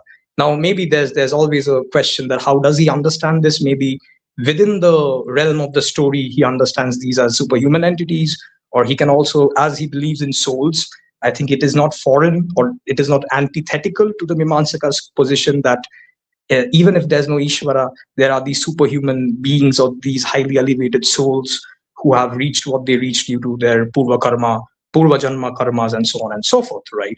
So you see this blending and this kind of malleability of these fuzzy borders between these sampradayas, right? How they blend in and out. Another point that I wanted to, just a short one, within the same hymn, right? As this entire hymn is even you get the mantra, the two birds sitting on the same tree from the same sukta, right? Vasuparna Sayujya Sakha is from this sukta. Over there, within, I'm forgetting the exact verse number, there's a line that says that speech has 4 parts, right? Only one is spoken amongst men. The 3 are only known to the Brahman or the Brahmanas, right? And this is also continued within the Shakta, Shaiva, Agama tradition. And also you will find this within the Tantras, that Para Pashyanti Madhyama, I'm forgetting the another one, Mukunda, you can, like, if you can correct me, I'm forgetting the other one. But the basic idea is that if speech is a cow, right? Speech is like the vak is like a cow that gives forth birth to these phonemes, right? Amongst its 4 legs, only one is revealed to man. That is Manushika vak, right? The one spoken by Manushyas, right? Humans. The 3, which you can think of as cognitive or meta-linguistic understanding of reality, is beyond this human speech. And what the Vedas are is that the rishis understand this at the meta-linguistic level, as Vinit would say, they would cognize these structures. And you can even take the Sankhya view, right? You don't need to take the view that the reality is without any deluge or recreation, right? You can also take that there's a deluge and recreation without any Ishvara, and yet understand that these are graspings of the sages of these cognitive structures, of these abstract structures, and they then put it into human speech so that everyone can understand. Yeah, I mean, you talk about para, pashyanti, madhyama, and vyakari. Yeah. Which Thank is this idea from the highest level, it ends up into you see it, right? It's like beyond, and then pashyanti means there's the sight of it, and then from that comes into this more concrete form in one's mind around like not just the vision, but it becomes concrete words, and that's madhyama. And for madhyama, vyakari is the expression, and that's the flow of like the way that the Mimamsakas, and then later the tantric traditions take that and also to explain the flow of Brahman in his expression, or of that way, which is, by the way, this all correlates somewhat to like this concepts of the waking state, jagrati, shushupti, then turiya, I forget the Swapna. swapna, turiya, yeah. So those four states correlate to states of speech. So when you start looking at these traditions, you start seeing how deeply parallel they are, right? In some sense, they're all talking about the same reality, but from different angles, right? Speech representing Brahman as the flow of speech, sleep representing Brahman through his perceptual states. This is very fascinating. Like the way that these traditions have developed, thinking about Brahman, this world, all these things in different ways, but they seem almost complementary to each other. So I think it's pretty interesting. Okay, so now we have a decent sense of what we are doing with Shabda here, right? So now so let's ask this question. We've gotten to the stage where we're seeing like there's similarities between some of the, let's say Quranic and biblical, but also vast differences in how we think about Shabda. Now, like I said before, we talked about how Shabda has authority when it comes to, let's say, Dharma and Adarshta. How does that compare to the Christian Muslim world, their traditions? Like, I would say, from my perspective, if a Vedic passage, and the Shankara brings this up, and I think we've discussed this before, when a Vedic passage says, "Oh, fire is cold," but your perception or your experience is fire is hot, what wins? So you know what? So there's this a debate goes on back and forth between the philosopher tradition and the Kalamist tradition within the Muslim world. So the philosopher tradition wants to put akal over nakal. Basically, if I have to use the corresponding word, I could say anuman over the shabda. Obviously, they do not capture the exact thing that we mean by anuman, but nevertheless, or rather suffice buddhi. it as an example. Yeah, sorry. Buddhi over shabda, right? Akal, intellect, buddhi. Yes, buddhi. Yes, so the philosopher tradition basically places buddhi over nakal or verbal testimony or the revelation. The Kalamists, however, because they are orthodox and they have this duty of being true to what the tradition or the sunnah of the Prophet says, they, in the hierarchy of these, means of knowledge, pramanas, they place nakal over buddhi, right? So the revelation trumps any other kind of any other kind of means of knowledge, which is very different from our tradition, because as the example was given by Mukunda, and Shankara says this in, I think, 17th chapter of the Gita. He says, even if 18 chapter. 18 chapter, yeah. Even if 1,000 Shrutis were to say that, fire is cold or not hot or, stuff like that, you don't have to believe in it. This is completely unheard in any other tradition, right? This kind of commitment to empiricism is only found within the Hindu fold or in the fold of the Indian tradition. As far as Abrahamics are concerned, it's completely alien, because for them, the word of God is the is the final thing or the final mark, and nothing can trump that, nothing can supersede that. So even if certain text appears in the Quran which apparently goes against the perception, at max they would say, well, Quran is not a scientific text, it is not a text about empirical world, so we can interpret it in a different way, right?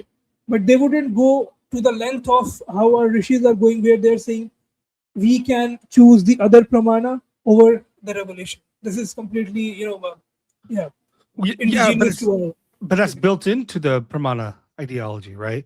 Each pramana has its area of where it is supreme, where no other pramana can defeat it, right? It just can't be defeated. Like, no matter what Anumana says to me, this glass or bottle, I'm touching it, I'm feeling it exists. You can't tell me it doesn't exist. You can tell me it's composed mostly of air or no space. It's spaceless. It's all, you can tell me all that. And maybe it's true at one level, but it's not true to my experience. So again, this is where pratyaksha is clear, is part of what the pramana system is saying is the world out there is multivariate, multifaceted, and it's multi-knowable. So just because physics says this is the case doesn't make it the case. It's the case from that perspective. But from my experience, it's different. Someone else might have a different experience, and that's going to be true too. But it's not ultimately relativistic in the sense of it's all like relative, in the sense of there's no objectiveness to it. These are all objective things, but they're just gradations and different objectiveness, right? Again, it goes back to the elephant and the 6 blind men feeling the elephant and touching it. The same analogy applies to the pramanas. The pramanas each give you some element of reality.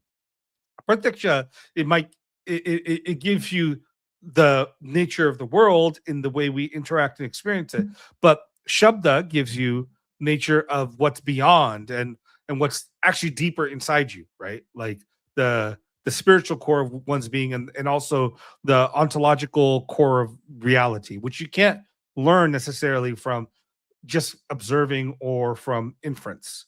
So given that, I think it's pretty straightforward to me that the system of pramana is a stronger, better system than I think the biblical reasoning does or Islamic reasoning does, because it clearly puts the categories of knowledge into areas where they seem best to fit. Now, the flip side I will say is that the Muslim argument could be the case.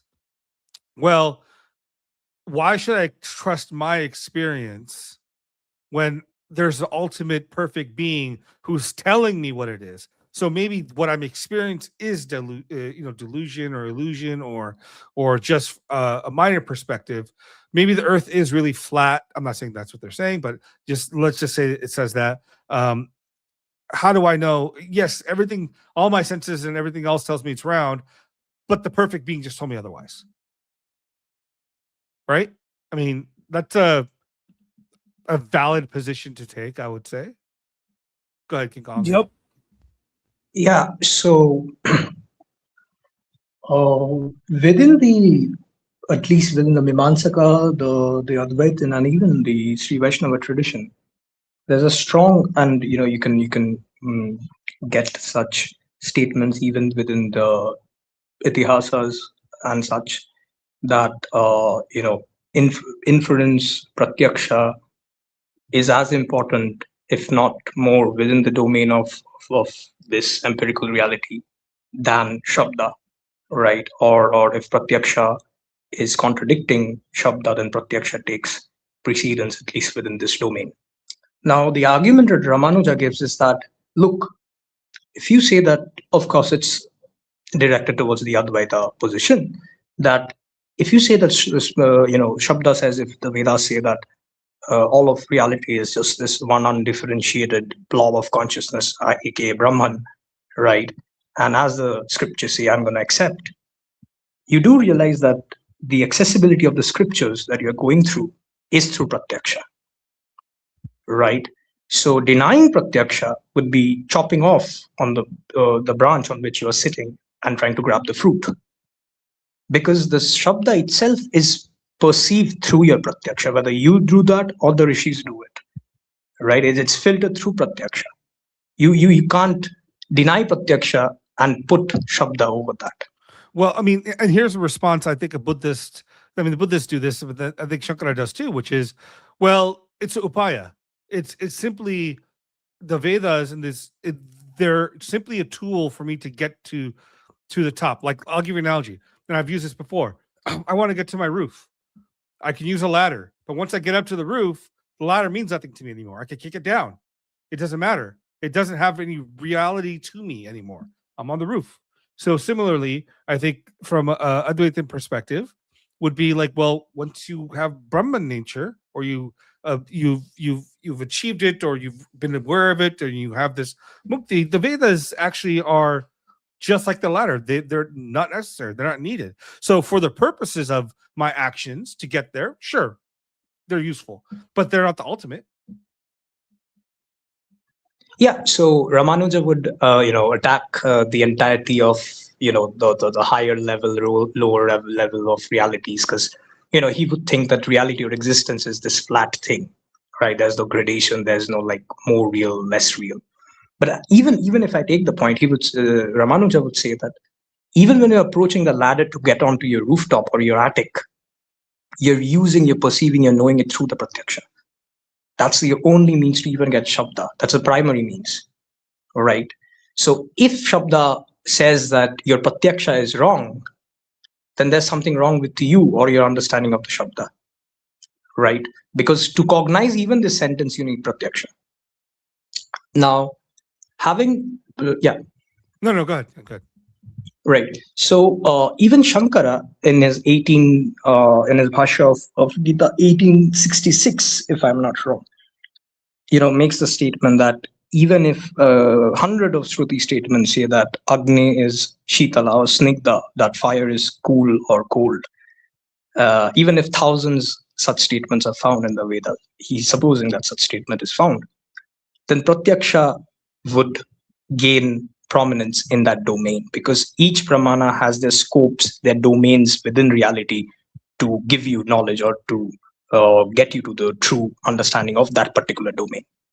But he goes forward. He says that then that Shruti Vakya has to be, or the Shruti statement has to be reinterpreted or understood in a different manner, because otherwise it would both go against Pratyaksha as well as Shruti, because Shruti does gives precedence or gives power to pratyaksha within this domain, right? So that's that, and I think this is also said by Mimamsakas. I'm forgetting exactly whether it's Kumarila or Prabhakara, but this understanding of pratyaksha being supreme in the domain of let's say immediate, apparent, empirical reality is very well understood. Yes, Vinit, you had your very quickly. I mean, what do we mean when we say that pratyaksha has a precedence over other pramanas? So we are not saying that in any case pratyaksha has a precedence over other pramanas. This is not what is being claimed. The claim is in the domain where pratyaksha rules or oversees all the pramayas. In that domain, if something has been established by pratyaksha, then neither Shruti nor Anumana can overrule that. However, if there's another domain where pratyaksha has no access, then as bizarre as it may sound, if something Shruti claims about that domain, even if it is against common sense, even if it is against the established norms of pratyaksha, not particular pratyaksha itself, but the norms of pratyaksha. For example, you have not seen flying, let's say, you have not seen asuras, right? In the normal domain of pratyaksha, we don't see asuras.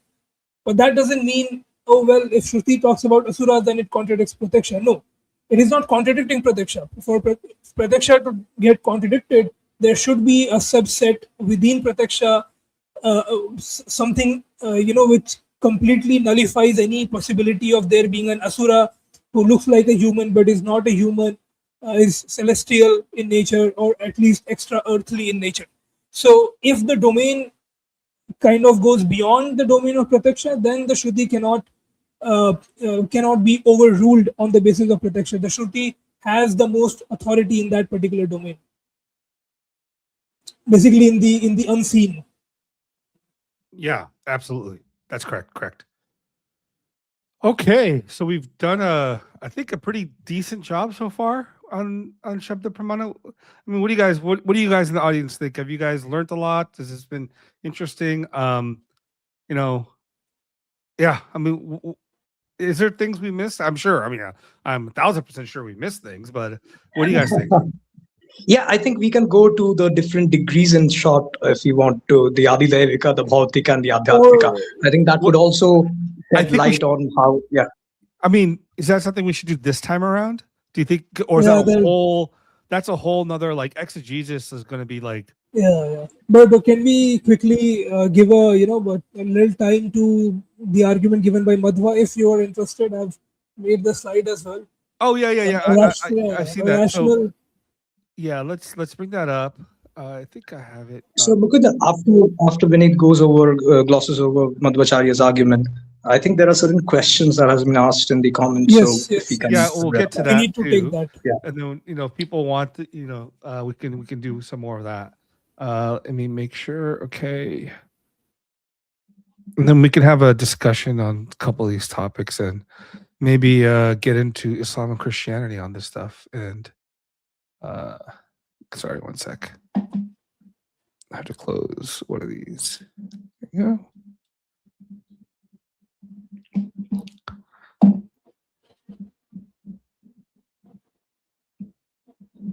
I mean, for those who have been following the stream, by now it's clear that I am obsessed with Madhvacharya.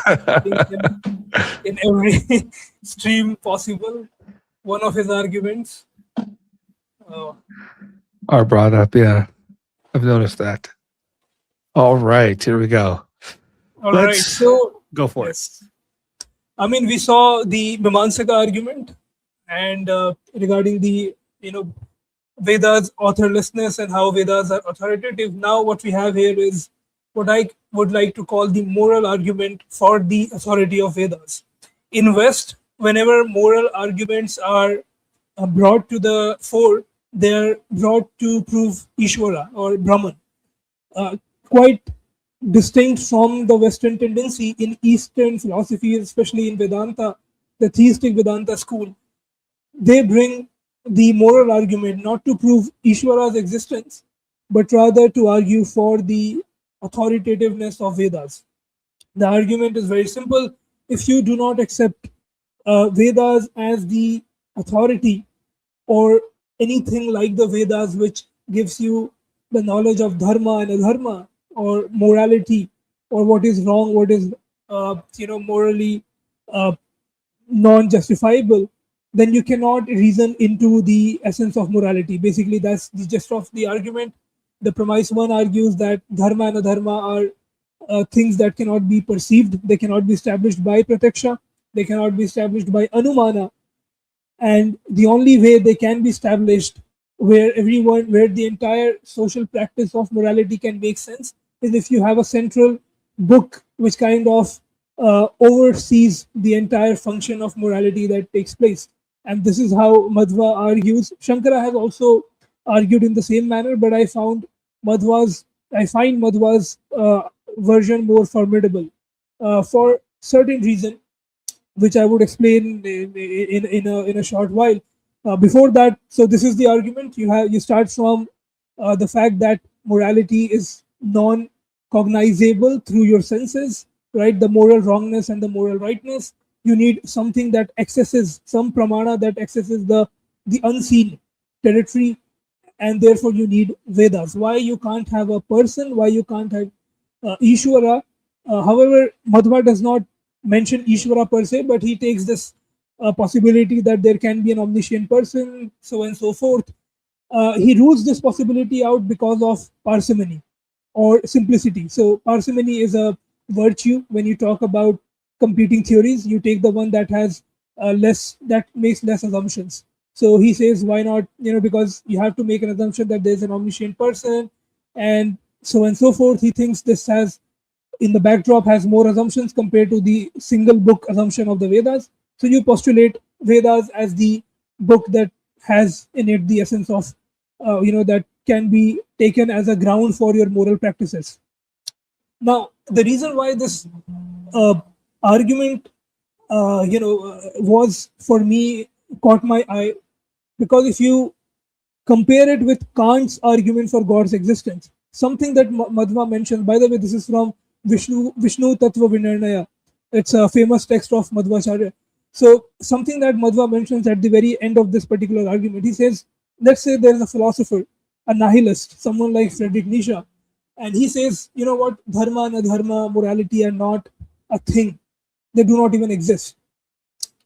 And in West or in contemporary metaethics, we call this position as the error theory. So let's say someone is an error theorist and he says, these can be explained through evolutionary process. There is no meta rightness or meta wrongness regarding moral proposition. They have just evolved because of certain utilitarian purposes, and dharma doesn't exist basically. Madhva retorts. He basically says that if there's a philosopher like that, let's say the prototype to be Friedrich Nietzsche, so he would say such a philosopher cannot even say that his own philosophy would result in something, because a result, you have a virtue and then you have the phala of the virtue. If somebody acts, right, and if he says that I am acting, but the phala of that act may not exist or has no ontological status or has no, it would not be translated in a form of an effect, then Madhva says his entire work or his entire philosophy, his entire toiling to give out whatever he thinks he's giving out or trying to affect people around him is baseless. So somebody could simply say that because your whatever your karya, your work, your karma would not result in a phala, does not have an effect, does not have a consequence. It's because it is inconsequential. Your entire philosophy is inconsequential, and therefore it is like saying nothing, because you're not making any difference per se within the schema of philosophy or the thought or the civilization. Now, why this is interesting? So Kant makes a similar argument. He says, if I verify this argument that Madhva makes and kind of try to transfigure it in a more formidable manner with the language of modern contemporary ethical dialogue. So Kant has a similar argument where he says, if whatever virtue that you're committing, if the virtue does not have a phala, if the phala is not necessitated, if it is not made necessary by any underpinning reality, then your entire hard work of being morally right or morally apt in the whole course of your life will go in vain, right? It means nothing. Let's say there's a person A and he has followed dharma to the very T, but there is no mechanism which makes sure that the phala will be given to him, will be rewarded to him. Then his entire process of following dharma is of no use, because he will be ending up in the same at the same position as an evil person, because they both are not getting the phala, right? So you might as well want to live your life seeking pleasure, seeking power, exploiting and doing all the wrong deeds that you want to do, because at the end of the day there is no reward for either good acts or the bad acts. So in the same way, Madhva also says the same thing. If a philosopher does not accept that dharma have a result, then his own philosophy does not have a result. And if dharma are inconsequential, then his own philosophy is inconsequential, and it kind of falls on its own head. So this is the reasoning he makes. It does not prove that Vedas are authoritative, but it kind of makes it challenging to not have an authoritative moral guiding text, overarching text, or which oversees the entire moral practice. So it's a kind of a postulation basically that he's making, which comes very close to Kant, because Kant is also not trying to prove God per se, but he's saying if your practical moral life has to make sense, then you must postulate God. You must postulate a system which connects virtue with reward. So Vedas has to be there, because Vedas are the book through which you know that if you do this karma, then this will be the phala. If the karma and phala are not connected, then morality is a sham basically. Then there's no need to follow dharma or morality. That's the gist of the argument. Yeah, I mean, I think that's a practical argument. My pushback would be like, well, and let's take Sam Harris here, right? Sam Harris would be like, well, I can reason to moral behavior. I can reason to actions that are beneficially good for everyone, doesn't that then undermine the idea of even having a Shabda Pramana here? I mean, you can, sure you can, but you might as well not opt that action and nothing would change. So you're being moral is completely subjective or based on how you're feeling at the moment. If that is the case, then there's nothing. I mean, the thing with morality, or how the Indian philosophers are seeing it, they see morality as coercive, right? Coercive in a sense that it coerces the subject towards an act. If morality is grounded in your feelings, then nothing external coerces you towards doing the morally what society considers as morally right. In that case, you might as well not have done that, and nothing would go wrong in the larger scheme of the cosmos or existence itself. So if Sam Harris performs a morally good act, if it is out of pure feeling, then we could place Sam Harris in a possible world where there is exploitation, there is corruption, and it's quite clear that anyone who's virtuous, instead of meeting a good end, it meets a devastating end. Right? Will Sam Harris in that particular world, will he still continue being morally upright if he sees that his neighbor gets away every time he does an evil deed and is not? Yeah, but that's a different argument for saying why one should accept the Vedas as the source of behavior. Well, if if the concern is ultimately, are we being utilitarian around this? Because his argument, I mean, Madhava's argument is really utilitarian at the end of the day. It is utilitarian. Yeah, I mean, it is utilitarian, no doubt about that. Because if you basically saying that if you don't have a central authority that guides morality, then the society will be in shambles. Yeah. So in that sense, it is utilitarian. It is altruistic. Yeah, I mean, that's the whole point. That's the whole point. But that doesn't. So I guess, but that doesn't prove the authority of the Vedas. It just says when we should follow it. Yes, and that's why, and I rightly so, when I pointed it out that it does not by itself prove the authority of the Vedas. Right. Therefore, it should be taken as a postulation. Like he's postulating that you must presuppose, if you have to function, if morality has to make sense on a practical level, you either postulate God or you postulate something like the Vedas. Okay. If not, then things can go haywire very quickly. Yeah. Okay. Like consider entire judiciary, entire legal system going corrupt. Then there's no, like, the incentive to be moral in that particular world will be lost. So people would rather want to be immoral because they can get away with it than being moral. So yeah. No, fair point. Fair point. Okay. Anything on this, KingKong? Kong. Oh yeah, I mean, I think I agree mostly on what you guys exchanged regarding the pragmatic force of Madhvacharya's argument. So yeah, I think that suffices. I just wanted to make another point that I just kind of remember it right now, that within the Samhitas itself, right? It might not be directed to Madhva's argument at the moment, but it was directed to the point that what does the Veda says about itself, right? How it's revealed. So in a lot of Brahmanas, specifically Maitreya Brahmana, or in the Rig Vedic Samhita, there's these narratives or akhyanas where the rishis perceive certain mantras, right? That such and such rishi got a particular chunk of a mantra from such and such devata or at such and such time. So the idea that the Vedas are being revealed from this transcendental state by an entity, or by just mere cognition, is already there within the corpus, right? So what the other schools are trying to do is build up their understanding from that.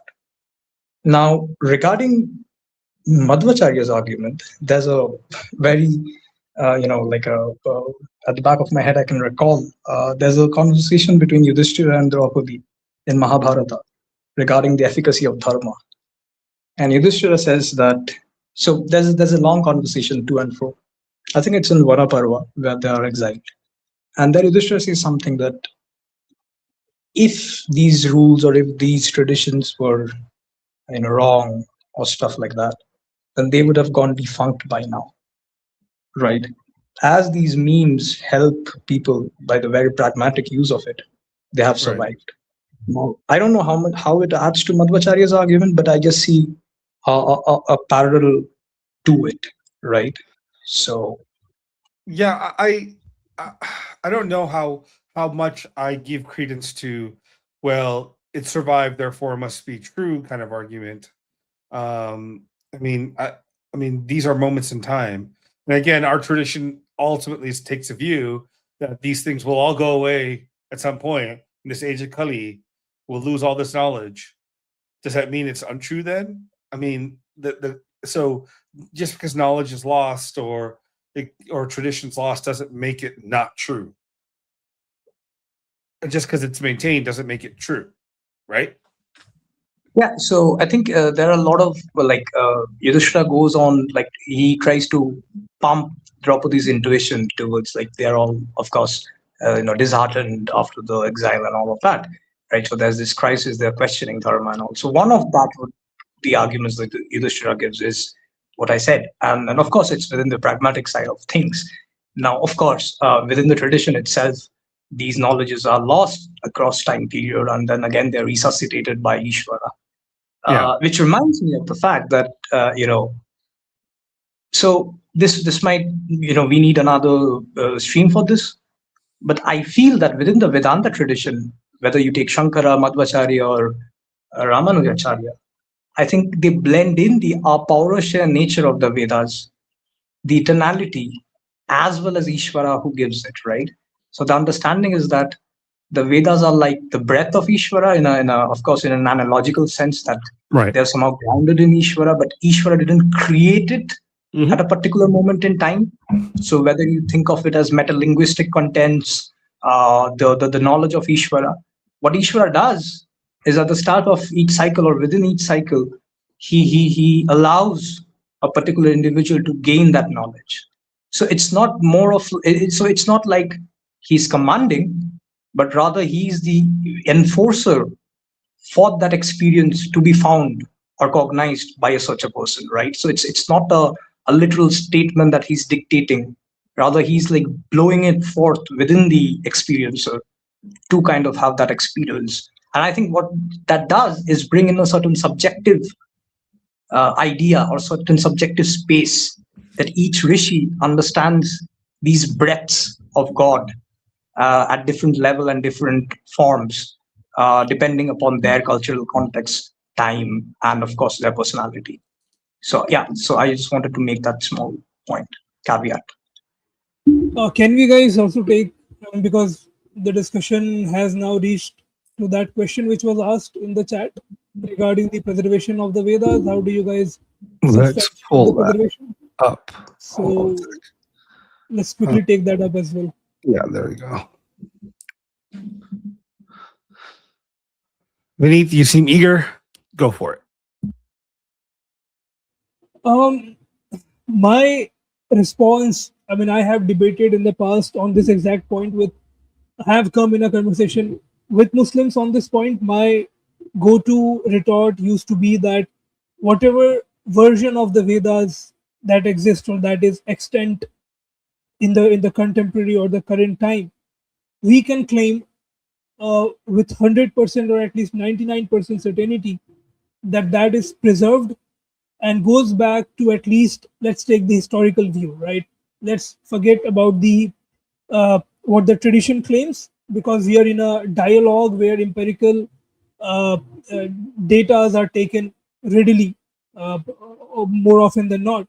So you can cite historians. I used to cite Michael Witzel, who is on record saying that the current extant version of the Vedas, again, the current extant version, meaning whatever that has been lost, but whatever that has reached to us is exactly the same as a tape recorder of what it was when around 1500 BC it was first formulated or composed, right? So, and how can we say that? We can say that if we take two versions of Yajur Veda, 99% of what is there in one Yajur Veda, which is the manuscript which is found somewhere in South, or another which is found somewhere, let's say in Kashmir or in North India, if you compare it, 99% of them are exactly the same. Certain differences will be there. So certain differences in pronunciation exist. For example, certain Shakha would pronounce Purusha as Purukha, right? But that's not a that's not a difference per se, or a kind of a difference that would cast doubt on the extant version's veracity. So the extant version, whatever that has reached to us, we can say that it is preserved as it is. Although there has been losses, nobody is denying that. That would be my response. What do you guys think? Go ahead, Kong. Oh, so regarding the preservation, or rather specifically this question that the Shukla Yajurveda and the Krishna Yajurveda differs. Well, it differs because the origin and the purpose with which, or the nature of the structure of the text, how the Shukla and the Krishna Yajurveda, the black and the white, has been constructed, gives the idea, right, that there's this tussle between Yajnavalkya and Vaishampayana, right? And I think it's Yajnavalkya who vomits out this garbled text. At least that's how tradition understands, right? It might have the meaning that there's this tussle between these two schools, or rather there's the difference in opinion on how to structure the text. So then Yajnavalkya goes to Surya, right, the sun god, and through his assesses, he gets the Shukla Yajurveda, right? Now, that being the narrative, if you compare the two shakhas, the most structure of the rituals, the mantras, and even the Brahmana portions, because if you know about the Krishna Yajurveda, you would know that within the mantras, there are also Brahmana portions that has been interposed, right? That acts as a commentary on the particular yajna. You can find that across other shakhas of other Vedas, right? So a particular Brahmana passages in the Krishna Yajurveda can be found even in the Aitareya Brahmana of the Rig Veda, right? So the shakhas don't change the core meaning of the basic overall structure, the metaphysics of the ontology of how the ritual is done. The shakhas are actually divisions based on a particular school of how they see the text. Now, the majority of the text that we have got, it already covers over or gives ample evidences regarding the nature of reality, jiva, Brahman, karma, the nature of the deities, rituals, etc. Right? So even if I suppose that a certain mantra is, let's say, unmanifested from a traditional view and lost from the academic view, it doesn't change the core message, or even if not the core, the very apparent ritual day-to-day lifestyle and how they approach the deities is not altered or harmed. Now, from a theological perspective, right, within I think it's Jaiminiya Brahmana, but you will find this across all of the texts also. It said that Ananto Vai Veda, right? The Vedas are infinite. And within the theological schools of even Nyaya, even Vedanta, the understanding is that the Vedas in its primordial state is infinite. And as infinite, it is ungraspable by the jiva, at least in its current state. So Ishvara, as his anugraha or grace, reveals certain portions of the Vedas, or certain parts of the Vedas that he feels is necessary for this particular creation or particular individual, right? But that doesn't change the message or the transcendental nature of the Ur, or let's say the transcendental Veda, which is in Ishvara's conception, right? And so another difference in certain shakhas is that certain shakhas would, expand on a certain mantra, giving exegesis on that, which you wouldn't find in the other one, right? So it's like a gloss that's kind of added within the structure of the text. So yeah, that would be my understanding, Mukunda, if you can shed more light on that. I mean, my my take would be something like this. Let's say there was an Yajurveda, meaning like all these mantras existed, all these ritual stories, all this stuff existed, but you got two different ways that people redacted it, and what they kept in it. Right now, because we possess both, and we possess a few other ones, these traditions are still surviving; they're maintained. So the Yajurveda, like the Christian Yajurveda, it's called. I mean, you said this the story, but it's because the Christian Yajurveda is more mixed. Like the sections are not clearly delineated. You might have a mantra, you have the ritual, and then you have the explanation of it. That's kind of how the Christian Yajurveda is.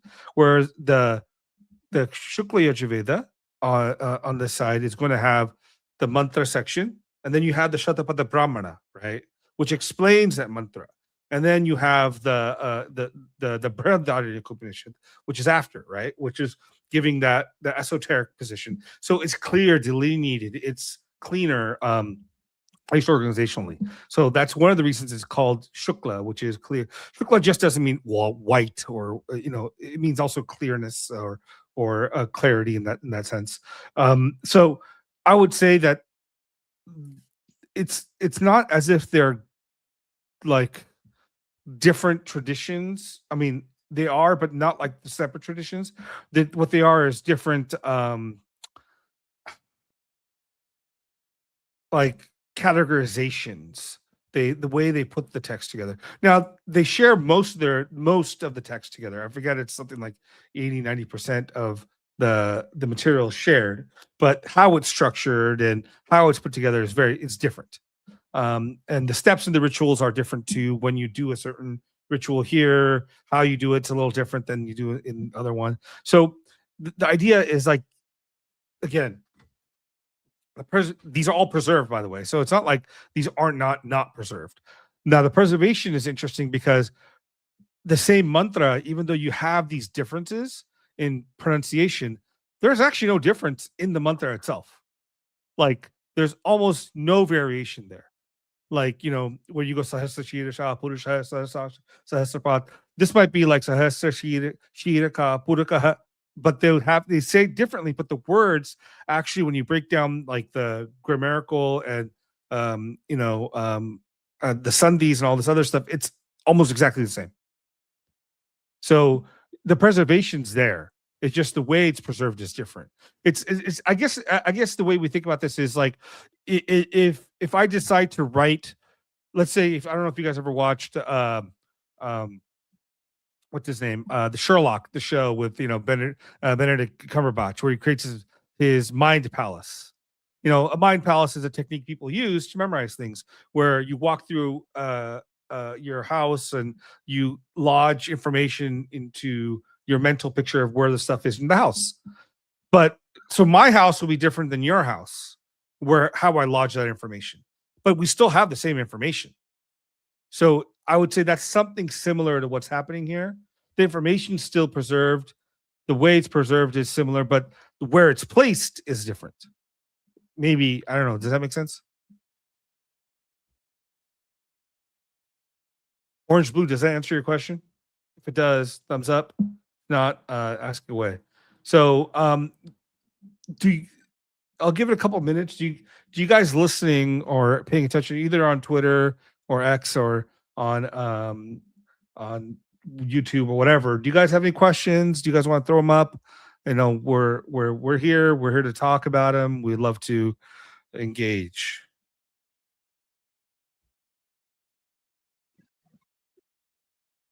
Hi, Kong.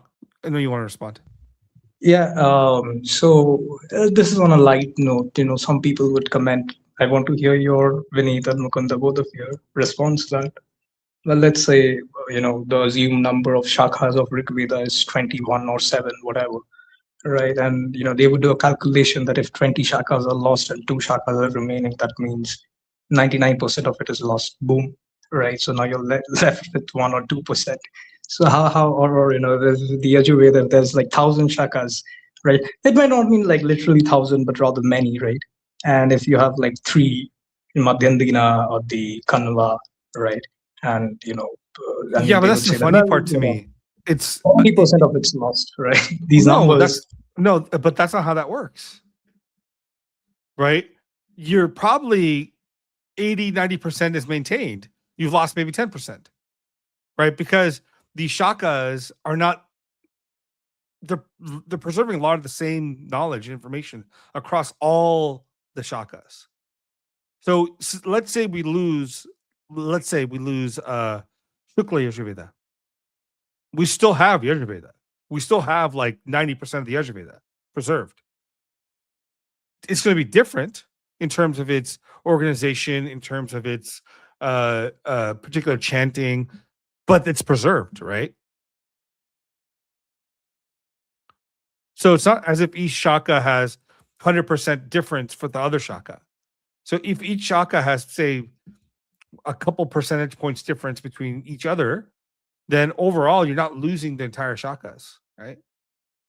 If they all share the core of 80, 90%, you will maintain the core of 80, 90%. It's the 10, 20% that would be lost. Does that make sense? Yeah, I think someone can do this also at home. They can take the Ashwalayana Shaka and the Shakala Shaka that has survived of these two of Rig Veda, right? You can see it in IGN. I think IGNCA's website, Veda.poto or something, and you can match it, and you will see that 97-98% of that stuff is same. The mantras are actually compiled in something called the Khila, right? The Khila Bhaga or the addendum, right? That are taken from different shakhas that are now defunct or non-extant. And the funny part is that you will see a lot of these mantras of this Khila are also in other Vedas like Atharva or the Yajush, right? So you see this network that are built in, and this network, this web will guide you to understand that there's this coherent kind of body of corpus of text that are interlinked with each other. Yeah, Vinny, you wanted to say something. Yeah, very quickly, just to give an example regarding the Shakha Bhed and how when there's a difference between two Shakhas, it should not be construed as something new has been lost if that Shakha is lost, because Shakha is what? A branch, right? And most of the time when the split would occur, they would split, the split would preserve the same knowledge with a different wording or a different sentence structure, not even a different sentence structure, but different wordings. To give an example, the famous, the ground mantra or shloka upon which the entire Vishishta Advaita or the Shariratma Bhava doctrine is based, it is found in Brihadaranyaka Upanishad. The mantra, I wouldn't utter the entire mantra, but it goes like Yasya Atma Shariram. So whose body the Atma is. If you take the Madhyandin Shakha of the Brihadaranyaka Upanishad, the word is Atma, Yasya Atma Shariram, whose body the Atma is. But if you take the other Shakhas, you don't have the word Atma, you have the word Vigyan. They mean the same thing, right? So this is the kind of a Shakha Bhed we are talking about, or mostly we see where the content, the subject matter is preserved. The changes are, they're basically lexicon, right? Or lexical changes. The changes in words, but the meaning is preserved. So as far as the meaning is preserved, as long as the subject matter is preserved, even if some shakha happen to got lost in some remote past, that does not or should not be construed as 90% of the Vedas are lost, or so and so percentage of the Vedas are lost. No, the same thing is preserved in other shakhas. Nothing is lost as far as subject matter is concerned. Yeah, absolutely. Interpretation would change, and maybe a little bit of our theological understanding could change, depending upon how we look at Atma versus Vijnan. But that also changes over time, again, in terms of our understanding. But the meaning inherent to the text is there. Okay, cool. Yeah. Looks like we don't have any questions, anything else from the audience and people listening. So do you guys have anything else you want to close off with? I mean, no, it was a blast. It was a great discussion. Loved it. As I mean, this is becoming a characteristic of our discussions that they are very eclectic, good for the audience, good for the viewers. They get they get a lot of perspectives from different point of views, from Western, from Eastern, from Buddhist, from Islam, from Christianity. Perfect. Yeah. Yeah, King Kong. Anything? Yeah, it was really great. Like diving into Shabda is something I guess is very important to understand how it functions, because there are a lot of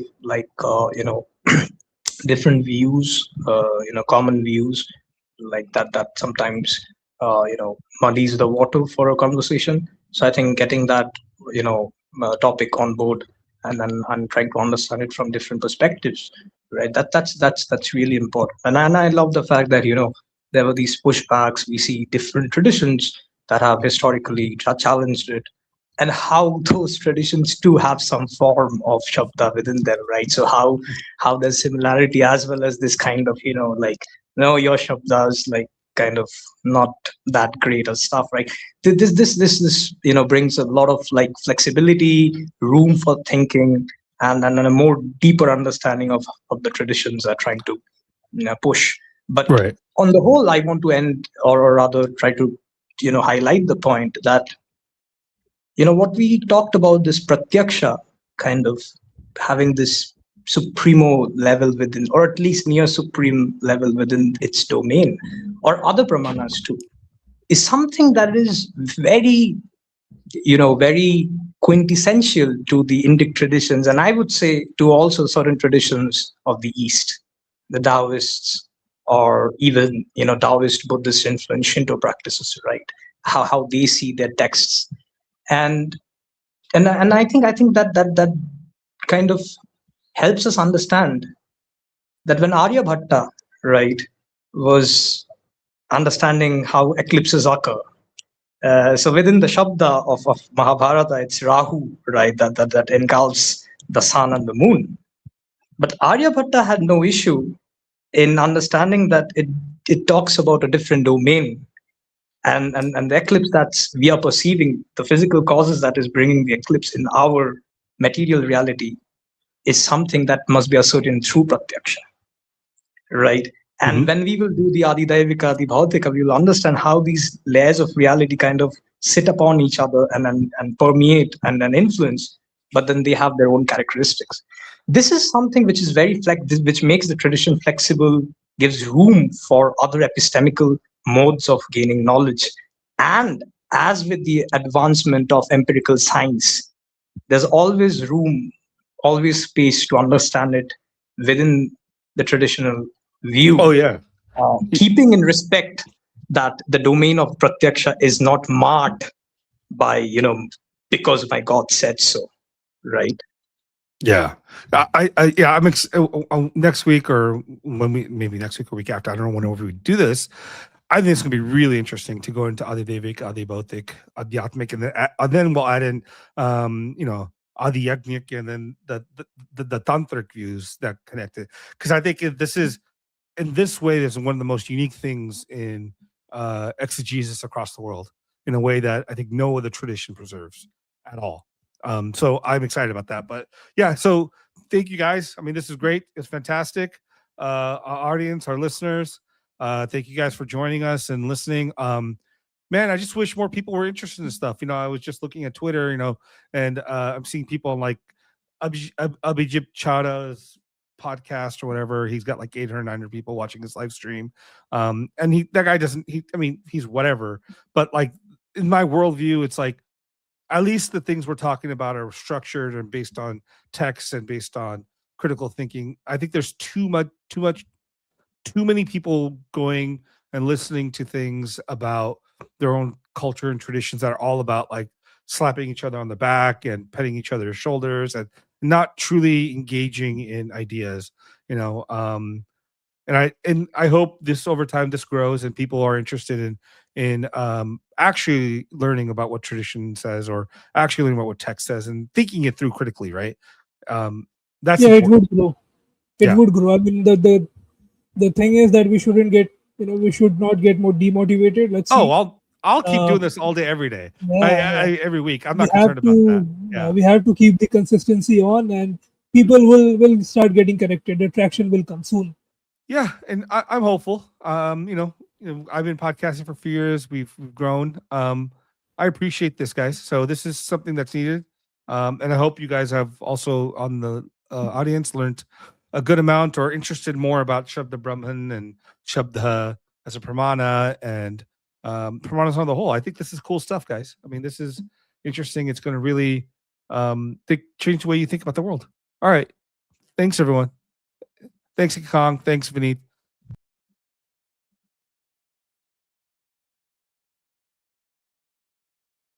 All right. Okay, hold on. Let me. I went to. पुष्पसुगन्धसुमलय समीरे पावन मुनिजन यमुना तीरे पावन मुनिजन यमुना तीरे गायति वनमाली गायति वनमाली मधुरं गायति वनमाली